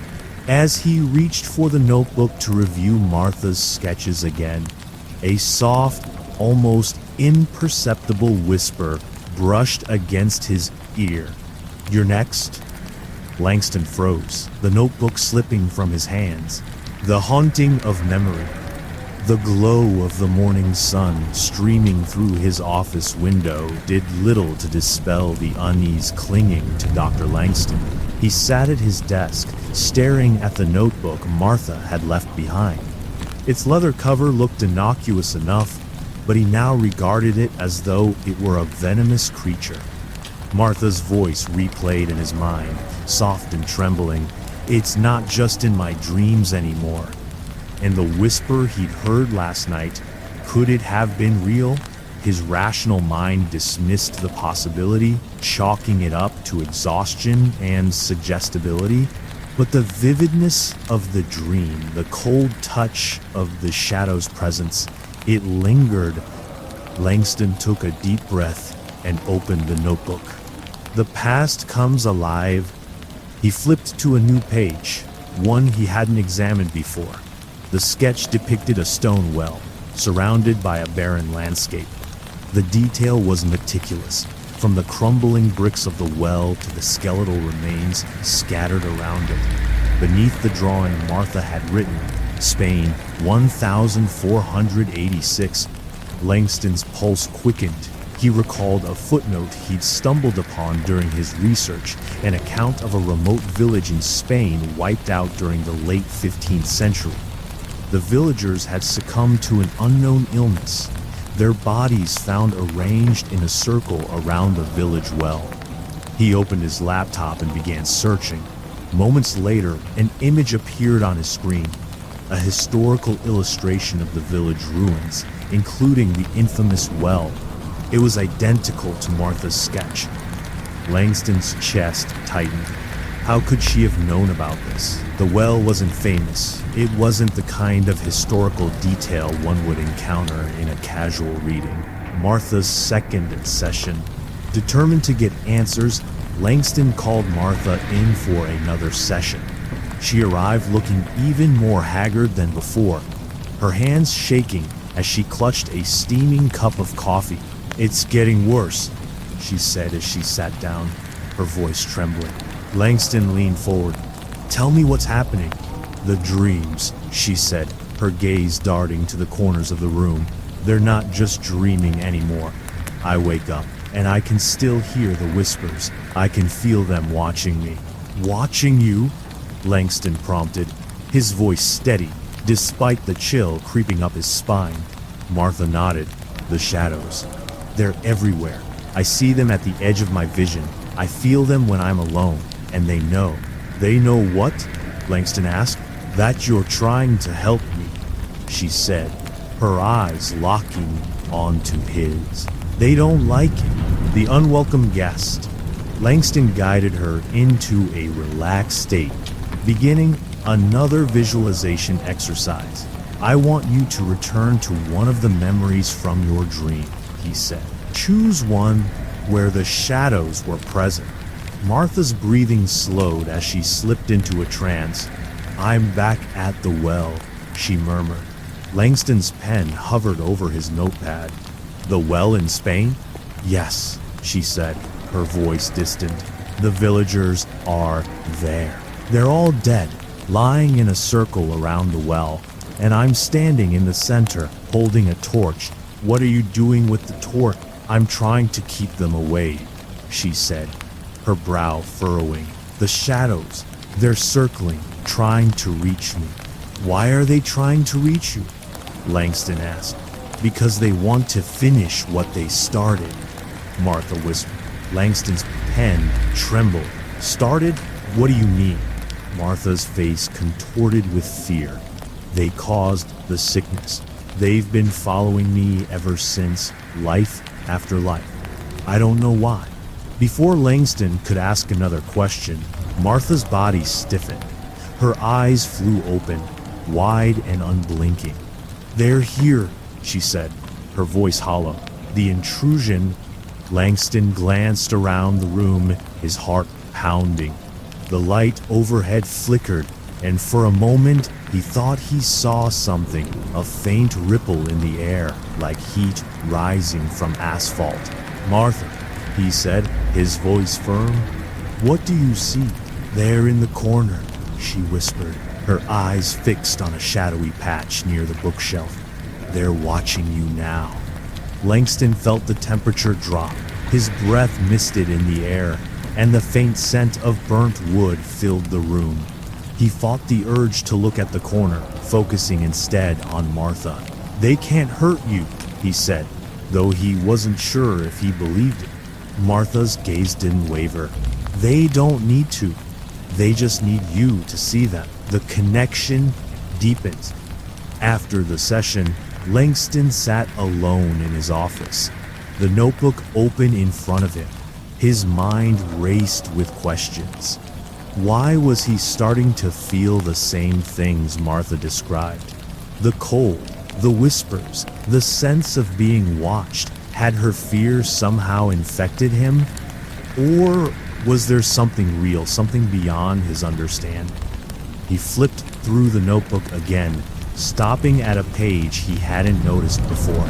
It depicted a dark figure, its form amorphous and shifting, standing in a doorway. Beneath it, Martha had written, "You can see it, but you can't stop it." Langston's blood ran cold. The shadows escalate. That evening, Langston returned home, his mind clouded with unease. His house, usually a sanctuary of calm, felt oppressive. The shadows in the corners seemed darker, their edges less defined. As he prepared for bed, he noticed something strange. The mirror above his dresser reflected his room normally, but in the corner of the reflection, a faint shadow loomed. He spun around, but the corner was empty. Langston's heart raced as he faced the mirror again. The shadow was still there, motionless, its form barely perceptible, but undeniably present. With trembling hands, he covered the mirror with a towel and climbed into bed, leaving the light on. That night he dreamed of the well, the dream. Langston stood in the circle of bodies, the torch in his hand flickering weakly. The shadows crept closer, their whispers a deafening chorus. Stay, feed, stay, feed. He turned, and there she was, the woman in white. Her expression was serene, but her eyes burned with an intensity that rooted him in place. "Why are they after me?" Langston demanded. The woman stepped closer, her voice echoing in the dreamscape. "Because you've seen them." Langston's knees buckled, the torch slipping from his grasp. The shadows surged forward, consuming everything. He woke with a gasp, drenched in sweat, the whispers still ringing in his ears. Cliffhanger. Langston sat up in bed, clutching his chest as he tried to catch his breath. The room was dark, the light bulb above him having burned out. As his eyes adjusted, he noticed a faint movement in the corner, a ripple like heat haze. And then the whisper came again, soft and chilling. "You're next." The repeating cycle. Dr. Langston sat at his desk in the early hours of the morning, his fingers gripping a mug of untouched coffee. Sleep had been impossible after the events of the previous night.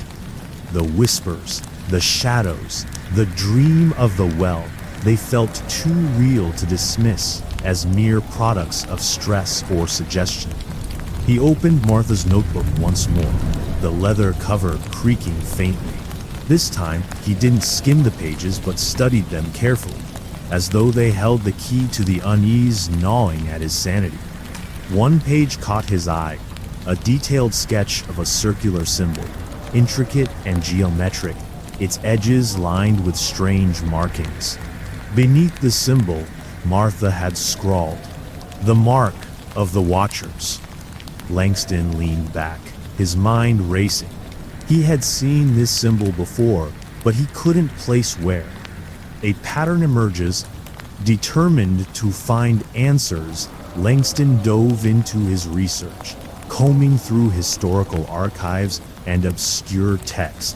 He searched for connections between Martha's dreams and documented phenomena, piecing together fragments of information like a puzzle.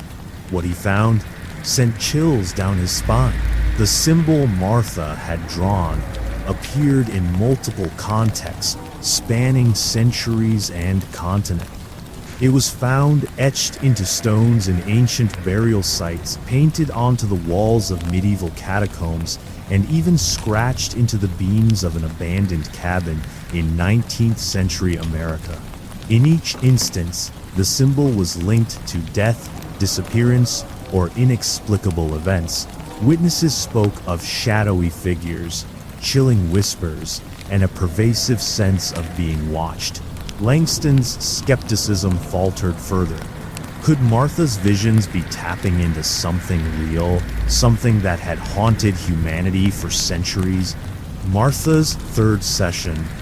When Martha arrived for her next appointment, she looked more fragile than ever. Dark circles rimmed her eyes, and her hands trembled as she clutched her bag. "They're not letting me rest," she said as she sank into the chair. "The shadows?" Langston asked, his voice steady despite his own unease. Martha nodded. "They're everywhere now. I can't escape them. Even in my dreams, they're closer than before."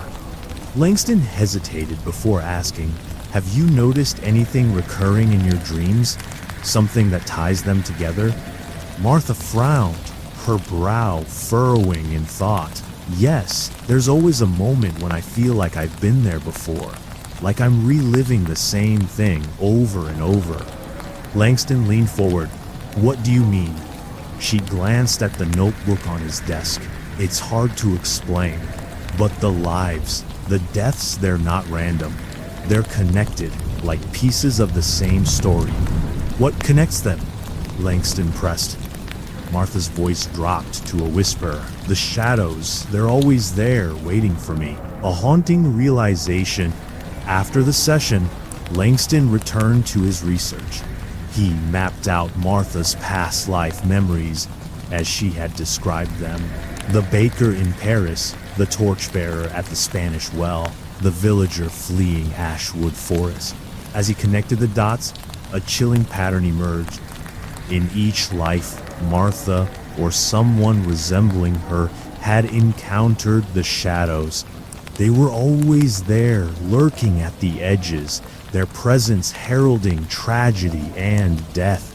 But what disturbed Langston most was the timing. The intervals between these events weren't random. They followed a cycle. Every few generations, the shadows appeared again, targeting the same individuals, or their reincarnation. The connection deepens. Langston's focus shifted to himself. He had dismissed Martha's claim that their meeting wasn't a coincidence, but now he wasn't so sure. Could he be part of this cycle? He thought back to the dream of the well, to the torch in his hand. It had felt so real, as though he'd lived it. And the woman in white, why had she addressed him so directly? His thoughts were interrupted by a sharp knock at the door. He flinched, his nerves frayed, before realizing it was his secretary. Dr. Langston, she said, peeking into the office. There's someone here to see you. She says it's urgent. Langston's stomach sank. Send her in. The messenger? The woman who entered was older, her face lined with years of worry. She introduced herself as Dr. Evelyn Harlow, the same retired psychiatrist who had referred Martha to Langston. Dr. Langston, she said, her voice low. I need to speak with you about Martha. Langston gestured for her to sit. What's this about? Dr. Harlow hesitated, her eyes darting to the shadows in the room. Martha isn't the first patient I've treated with these experiences. Over my career, I've encountered 3 others like her. They all describe the same things: past lives, shadows, and a repeating cycle of death. Langston's pulse quickened. What happened to them? Dr. Harlow's expression darkened. 2 of them vanished without a trace. The third took her own life after claiming the shadows wouldn't leave her alone. Langston swallowed hard. Why didn't you tell me this before? Because I was scared, Dr. Harlow admitted, and because I hoped you could succeed where I failed. The warning? Dr. Harlow leaned closer, her voice trembling. The shadows aren't just in their minds. They're real, Dr. Langston, and they're drawn to anyone who tries to understand them. You've put yourself in danger. Langston felt a chill crawl up his spine. What do they want? Dr. Harlow shook her head. I don't know, but every time someone tries to stop them, it only makes things worse. She stood abruptly, her hands shaking. I came here to warn you. Be careful, Dr. Langston. You're part of this now, whether you want to be or not. Cliffhanger. After Dr. Harlow left, Langston sat in silence, her words echoing in his mind. He felt the weight of the notebook on his desk, the cryptic sketches inside, suddenly feeling like a map to his own doom. As the room grew darker with the setting sun, Langston glanced at the corners of his office. The shadows seemed thicker, their edges less defined. And then he heard it again, a faint, mocking whisper. You're next. The Guardian's warning. The rain drummed against the windows of Dr. Langston's office, the rhythmic patter doing little to ease the tension coiled in his chest. The clock on the wall ticked with agonizing slowness, its sound amplified in the otherwise silent room. Langston stared at the notebook on his desk, its edges worn and its pages brimming with Martha's unsettling sketches and cryptic phrases. Each line seemed to pull him deeper into the mystery, and the whispers, those infernal whispers, now seemed to echo faintly even in his waking hours. He had hoped that Dr. Harlow's warning would clarify things, but instead it had plunged him further into doubt. If the shadows were as real as she claimed, then what was he dealing with? And how was he now entangled in this deadly cycle? He needed answers. And there was only one place he could think of to start, with Martha. A desperate session. When Martha arrived for her next session, she looked gaunt, her cheeks hollow and her hands trembling. She didn't wait for Langston to ask how she was. She blurted it out as soon as she sat down. "They're closer than ever," she said, her voice trembling. "I can feel them even now. They're watching me all the time." Langston leaned forward, his expression grim. "Martha, I need you to focus. There's something you haven't told me about the shadows. What do they want from you?" Martha's eyes darted to the corners of the room, her lips quivering. "I don't know," she whispered. "I've asked them, but they never answer. They just exist." Langston pressed further. "What about the woman in white? Does she know?" Martha stiffened, her breathing quickening. "She told me they're part of a cycle, one that I can't escape, but she never said why. She just keeps warning me to stay away from them." "Have you seen her recently?" Langston asked. Martha hesitated, then nodded.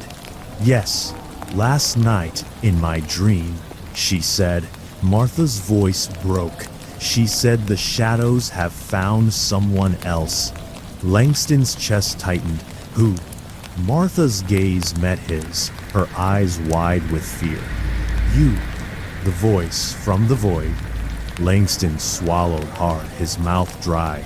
He tried to brush off her words as paranoia, but deep down, he couldn't ignore the knot of dread twisting in his gut. "Martha, I want to try something different today," he said, masking his unease. He guided her into a relaxed state, instructing her to focus on the woman in white.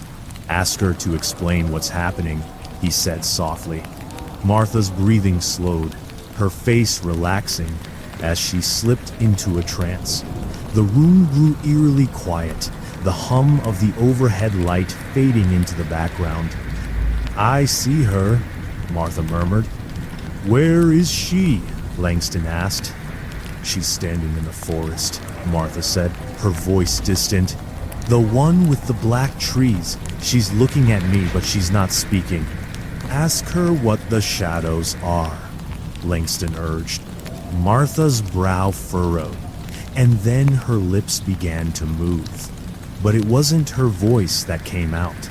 "They are watchers," the voice said, low and resonant, echoing unnaturally in the small office. Langston's blood ran cold. "Who am I speaking to?" There was a pause, and then the voice answered, "I am a guardian. I have been with her across lifetimes." A conversation with the guardian? Langston's hands trembled as he gripped his notepad. "Guardian? What do you guard her from?" "From them," the voice said. "The watchers feed on those who stray too close to their truth." Langston's throat tightened. "What truth?" "The truth of their existence," the guardian replied. "They are not bound by time or space. They are ancient, patient, and insatiable." Langston forced himself to steady his voice. "Why are they targeting Martha?" "Because she has seen too much," the guardian said, "and now you have too." The room seemed to grow colder. Langston leaned closer. "How do I stop them?" The guardian's answer came slowly, as if reluctant. "You cannot stop them, you can only delay them." Langston's heart pounded. "What does that mean?" The guardian's tone darkened. "One must stay behind. One must feed the watchers, or they will take you both." The guardian's warning Martha's body jerked suddenly, her head snapping back. Her eyes flew open and the trance broke. "What happened?" she asked, her voice panicked. Langston hesitated, debating whether to tell her the truth. "You described a guardian," he said carefully. "Someone who's been protecting you." Martha's eyes widened. "The woman in white?" Langston nodded. "What did she say?" Martha pressed, her voice trembling. Langston hesitated before answering. "She said the shadows can't be stopped, but they can be delayed." Martha's face paled, her hands gripping the chair's arms. "What does that mean?" Langston didn't respond. He couldn't bring himself to tell her that one of them might have to stay behind. An unseen presence. After the session, Langston sat alone in his office, replaying the Guardian's words in his mind. The phrase, "one must stay behind," echoed like a mantra, filling him with a growing sense of dread. He reached for the notebook, flipping to the page with the symbol of the Watchers. This time, he noticed something he hadn't done before. Faint outlines of figures drawn around the symbol, their forms distorted and blurred. Langston froze. One of the figures looked eerily familiar. It was wearing a suit and tie. He slammed the notebook shut, his pulse racing. The shadows weren't just watching Martha anymore, they were watching him. The shadows close in. That night, Langston stayed late at the office, unwilling to return to the oppressive silence of his home. As the hours stretched on, the shadows in the corners of the room seemed to deepen, their edges shifting like rippling water. At one point, he thought he heard a faint whisper, too soft to make out. He shook his head, forcing himself to focus on his note. But then he saw it, a faint movement in the reflection of his office window. A shadowy figure standing still, its head tilted as though observing him. Langston turned sharply, but the room was empty. "Get a grip," he muttered, his voice shaking. But when he turned back to the window, the shadow was closer. Cliffhanger. Langston's breath caught in his throat. He scrambled for the notebook, flipping to a blank page and scrawling a single question. "What do you want?" The lights flickered and the temperature plummeted. A whisper, faint but unmistakable, brushed against his ear. "To feed, to bleed. Threads of the present." The morning after the encounter with the shadow in his office, Dr. Langston found himself standing in the shower far longer than usual, the hot water failing to wash away the chill that had settled into his bones. The words from the night before echoed relentlessly in his mind. To feed. Langston was no stranger to fear. He had guided countless patients through their darkest traumas, navigating the labyrinth of their psyches with calm authority. But this was different. This wasn't someone else's fear. It was his. He dried off and dressed mechanically, his movements robotic. A glance in the mirror sent a jolt through him. For a split second, he thought he saw movement behind him, a faint ripple in the air. He spun around, but the bathroom was empty. The shadows weren't just in Martha's life anymore. They were in his room. A day of unraveling. At the office, Langston buried himself in his work, poring over Martha's notebook and the research he'd compiled. The connections between her past lives and the Watchers became more apparent with every page he turned.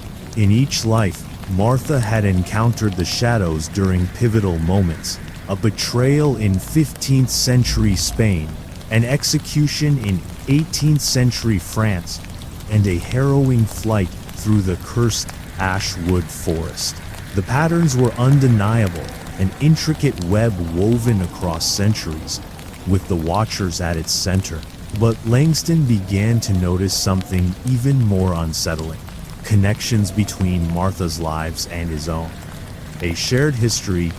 Langston found himself drawn to a particular sketch in the notebook, a depiction of the Spanish well surrounded by skeletal remains. In the background was a faint figure holding a torch. He stared at the figure, his stomach tightening. It was unmistakable for him. His heart raced as he rifled through the notebook, looking for more. On another page, he found a drawing of the ash wood clearing. The scene was dominated by blackened trees and shadowy figures, but in the foreground were two distinct figures, one that looked like Martha and another that bore an uncanny resemblance to himself. Langston leaned back in his chair, his hands trembling. Would it be possible? Had he been part of this cycle all along, without ever realizing it? A shared dream? When Martha arrived for her session, she looked worse than ever. Her skin was pale and her eyes were bloodshot. She didn't even acknowledge Langston as she sat down, staring blankly at the floor. "Martha," Langston began carefully, "I've been going through the notebook. There's something I need to ask." She looked up slowly, her expression weary. "What is it?" "Have you ever seen me in your dreams?" he asked, bracing himself for her answer. Her eyes widened slightly, a flicker of recognition passing through them. "Yes," she said after a long pause. "I've seen you before. In the forest. At the well. You were always there, but I didn't realize it was you until now." Langston felt his pulse quicken. What was I doing in those dreams? Martha hesitated, her brow furrowing. "You were trying to help me, but you were also running, like you were afraid of something." The truth revealed. Langston guided Martha into another visualization exercise, determined to uncover more. "Focus on the dreams where you saw me," he instructed. "Describe what you see." Martha's breathing slowed and her face relaxed. "We're in the forest again," she said softly. "It's dark and the trees are blackened. The shadows are everywhere." "What are we doing?" Langston asked. "You're holding my hand," Martha murmured. "We're running. You're telling me to keep going, but I can feel them behind us, the Watchers. They're close." Langston's hands trembled as he jotted notes. "Do you see the woman in white?" Martha's brow furrowed. "Yes, she's ahead of us, standing in a clearing. She's pointing at something." "What is she pointing at?" Langston pressed. Martha's breathing quickened. "A circle. There's a circle on the ground. It's glowing. She's telling us to step into it." Langston frowned. "Did we?" "No," Martha said, her voice breaking. "You told me not to. You said it wasn't safe." A new thread? After the session, Langston sat in his office, piecing together the fragments of information. The circle Martha had described. What could it mean? Was it a trap or a way out? He turned back to the notebook, flipping through its pages until he found another sketch. It was a crude drawing of a glowing circle, surrounded by shadowy figures. Beneath it, Martha had written, "The Gate." Langston's mind raced. The gate. Was it a portal of some kind, a way to escape the Watchers, or was it something far more dangerous? As he stared at the drawing, a faint whisper brushed against his ears. "Not yet."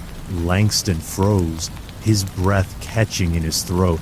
The room was empty, but the shadows in the corners seemed to ripple with unseen movement. A chilling revelation. Langston decided to revisit Dr. Harlow, hoping she might have insights into the gate. When he arrived at her home, she greeted him with a grim expression, as though she had been expecting him. "I've been doing some digging," she said, motioning for him to sit, "and I found something that might interest you." She handed him an old book, its pages yellowed with age. The title read, "The Watchers, A History of the Shadows." Langston opened it cautiously, flipping through its brittle pages. One passage caught his attention. "The Watchers are bound to cycles of death and rebirth, drawn to those who stray too close to their truth. They cannot be destroyed, only delayed. The gate serves as both sanctuary and prison, offering a choice, sacrifice or servitude. Langston's stomach churned. Sacrifice or servitude? Dr. Harlow nodded grimly. It means someone has to stay behind, willingly or not. That's the only way to break the cycle. Cliffhanger. Langston's mind reeled as he left Dr. Harlow's house. The shadows weren't just a threat. They were part of an ancient mechanism, one that demanded a terrible price. As he drove back to his office, the air in the car grew cold, and the whispers returned. This time, they were louder, more insistent. Shoes. Langston gripped the steering wheel tightly, his breath fogging the windshield. In the rear-view mirror, he saw them, shadows coalescing into humanoid shapes, their hollow eyes locked onto him. He slammed on the brakes, his heart pounding as the whispers reached a deafening crescendo. Choose, the hidden master. The whisper of choose still echoed in Dr. Langston's ears as he sat in his car, parked in the darkness outside his office. The windshield was fogged with his shallow breaths, and his trembling hands gripped the steering wheel like a lifeline. In the rearview mirror, the shadows were gone, but their presence lingered. He turned off the ignition and stepped out into the cold night air. The world seemed quieter than usual, the hum of city life muffled by an oppressive stillness. Langston glanced around, half expecting to see the watchers lingering at the edge of his vision. But the street was empty. With a deep breath, he entered his building, the echo of his footsteps on the tiled floor unnervingly loud. His office was just as he had left it, but the air inside felt heavier, as though it were shared with something unseen. The message in the mirror? Langston flicked on the light and closed the door, his eyes immediately scanning the room. Everything appeared normal, but he couldn't shake the feeling that he wasn't alone. As he set his bag on the desk, he noticed something odd about the mirror above the bookshelf. The surface was smudged, faint streaks cutting through the dust like claw marks. He stepped closer, his breath hitching as he saw words etched into the glass. The master called. Langston stumbled back, his heart pounding. He grabbed a cloth from his desk and wiped at the words, but the glass remained clear. For a moment, he thought he might have imagined it, but deep down, he knew better. The call. Langston's phone vibrated on the desk, the sudden sound making him jump. He stared at the screen, the caller ID reading, unknown. With a shaking hand, he answered. Hello? A distorted voice crackled through the line, low and resonant. You have seen the Watchers. Langston froze. Who is this? I am the Master, the voice replied. And you are interfering with what is mine. Langston's throat tightened. What do you want from Martha? The voice laughed, a deep, hollow sound that made Langston's skin crawl. Martha has been marked for lifetimes. She is bound to us, as are you. The Watchers feed, and the cycle continues. Langston gripped the phone tighter. Why? What do you gain from this? Balance, the voice said simply. The Watchers keep the worlds aligned. Without their feedings, chaos would reign. Langston's stomach churned. And what about the people you destroyed? What about Martha? The voice was silent for a moment, and then it said, she serves her purpose. The Master's origin. Before Langston could respond, the lights in his office flickered, and the room grew colder. A figure materialized in the shadows, its form indistinct but undeniably humanoid. You want answers, the Master said, its voice echoing unnaturally in the room. Langston took an involuntary step back, his mind racing. He wanted to run, to escape this nightmare, but his legs refused to move. Who are you? He demanded, his voice trembling. The figure tilted its head. I am the beginning and the end. I am the one who binds the Watchers to their purpose. Without me, There is no order. Langston's mind reeled. Why Martha? Why me? The master's form shifted, its edges blurring like smoke. Because you are connected. Across lifetimes, your threads have intertwined. You and Martha are part of the same design. Langston's breath caught. The sketches in the notebook, the figure that resembled him, always at Martha's side, it was true. The Watcher's purpose? The master stepped closer, its presence suffocating. The Watchers do not act out of malice. They maintain the cycle. Life, death, rebirth, this is their domain. They feed on what lingers between these states. What lingers? Langston asked, his voice barely above a whisper. Regret, the master said. Fear, despair, the emotions that tether souls to this world. The Watchers consume them, ensuring the balance remains intact. Langston's stomach churned. And what happens to the people they feed on? They become part of the cycle, the master said, bound to it, as Martha is, as you are. A choice to make? The master's form loomed over Langston, its hollow eyes fixed on him. But you have a choice, Dr. Langston. You can break the cycle if you are willing to pay the price. Langston's breath quickened. What price? The master extended a shadowy hand. One must stay, one must feed. Langston shook his head. I'm not going to sacrifice myself or Martha for this. The master's laughter filled the room, cold and mocking. You misunderstand. The choice is not yours alone. Martha must choose as well. Together, you decide who will stay behind. Langston felt the weight of the words settle on his chest like a stone. The master stepped back, its form dissolving into the shadows. Choose wisely, Dr. Langston, it said, its voice fading. The cycle depends on it. The shadows attack. As the master disappeared, the room was plunged into darkness. The overhead light shattered, glass raining down around Langston. As the shadows surged forward, he stumbled back, his heart racing as the whispers rose into a deafening chorus. Stay, feed, stay, feed. The shadows coiled around him, their touch icy and suffocating. He felt their hunger, their pull, and for a moment he thought he might give in. But then he thought of Martha, of the lives they had shared, the cycles they had endured. He couldn't let the Watchers take her. Langston grabbed the notebook from his desk, clutching it tightly as he shouted into the darkness. You can't have her. The shadows paused, their whispers faltering. The air grew still, and then, as suddenly as they had appeared, they were gone. Langston collapsed to the floor, his chest heaving. The notebook slipped from his hands, landing open to a page he hadn't seen before. It was a sketch of the glowing circle, the gate. Beneath it, Martha had written, "The key to breaking free." Cliffhanger. Langston stared at the drawing, his mind racing. The gate. The master had called it a choice, a way to end the cycle.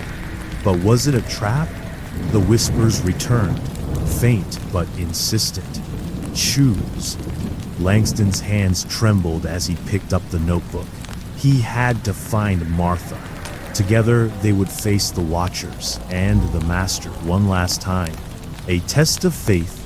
Dr. Langston drove through the empty streets, his grip on the steering wheel so tight his knuckles turned white. The notebook sat on the passenger seat, open to the page with the glowing circle, the gate. Martha's words scrawled beneath the sketch, echoed in his mind, the key to breaking free. His headlights cut through the darkness as he approached the address Martha had given him weeks earlier, a small bungalow tucked at the edge of the city. He prayed she hadn't succumbed to despair, or worse, that the shadows hadn't already claimed her. When he arrived, the house was dark, its windows lifeless. Langston killed the engine and stepped into the frigid night air. his breath clouding in front of him. The silence was oppressive, broken only by the faint rustle of leaves in the wind.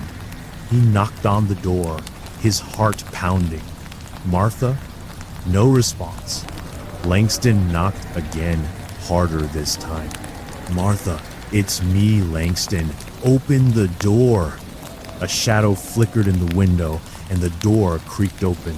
Martha stood in the dim light, her face pale and hollow. "They're here," she whispered, her voice trembling. The final revelation. Langston stepped inside, and Martha immediately closed the door behind him, bolting it shut. The house was cold, the air thick with a sense of dread. "They've surrounded the house," Martha said, her arms wrapped around herself. "I can feel them." Langston placed a reassuring hand on her shoulder. "We don't have much time. I need you to tell me about the gate." Martha hesitated, her gaze darting to the corners of the room. "The gate is the only way to end this," she said finally. "The woman in white showed it to me in my dreams. She said it can break the cycle, but only if someone stays behind." Langston's stomach churned. The master's words rang in his ears. "One must stay. One must feed." "It's not fair," Martha said, her voice cracking. "Why does someone always have to suffer for them?" Langston had no answer. He opened the notebook, pointing to the sketch. "Do you know where this is?" Martha nodded slowly.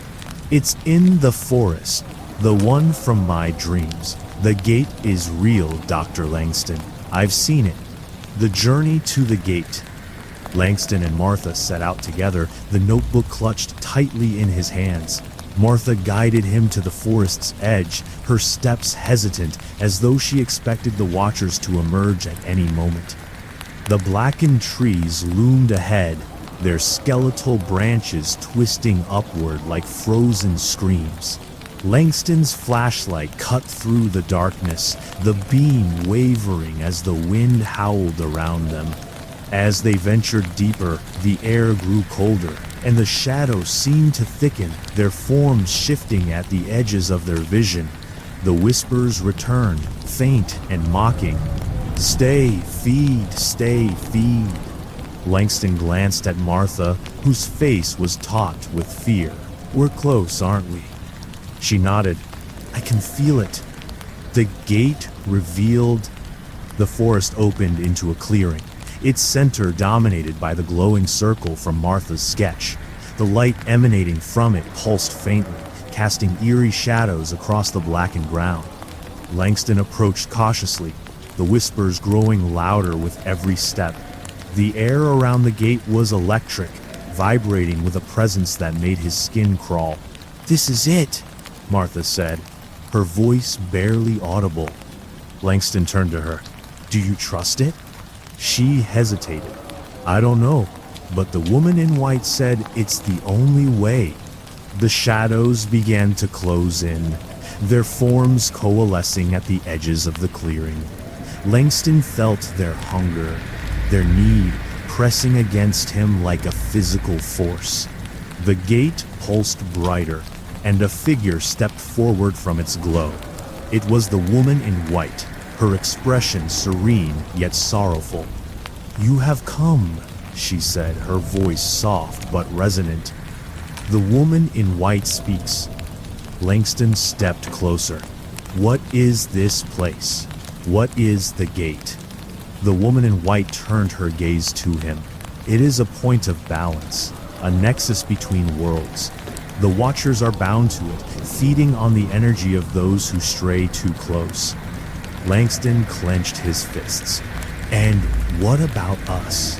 Why are we part of this?" The woman's eyes softened.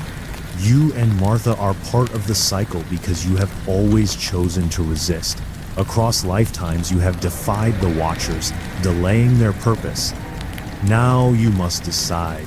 Will you break the cycle or continue it?" Langston felt his breath catch. "How do we break it?" The woman gestured to the gate. "One of you must step into the circle. The Watchers will take them, binding them to the gate. The other will be free, unbound from the cycle. The impossible decision. Langston turned to Martha, his chest tightening. Martha, you don't have to do this. You've suffered enough. Martha shook her head, tears streaming down her face. I can't let you do it, Dr. Langston. You've done so much to help me. This isn't your burden. Langston grabbed her hands, his voice firm. It's not about burden, Martha. It's about doing what's right.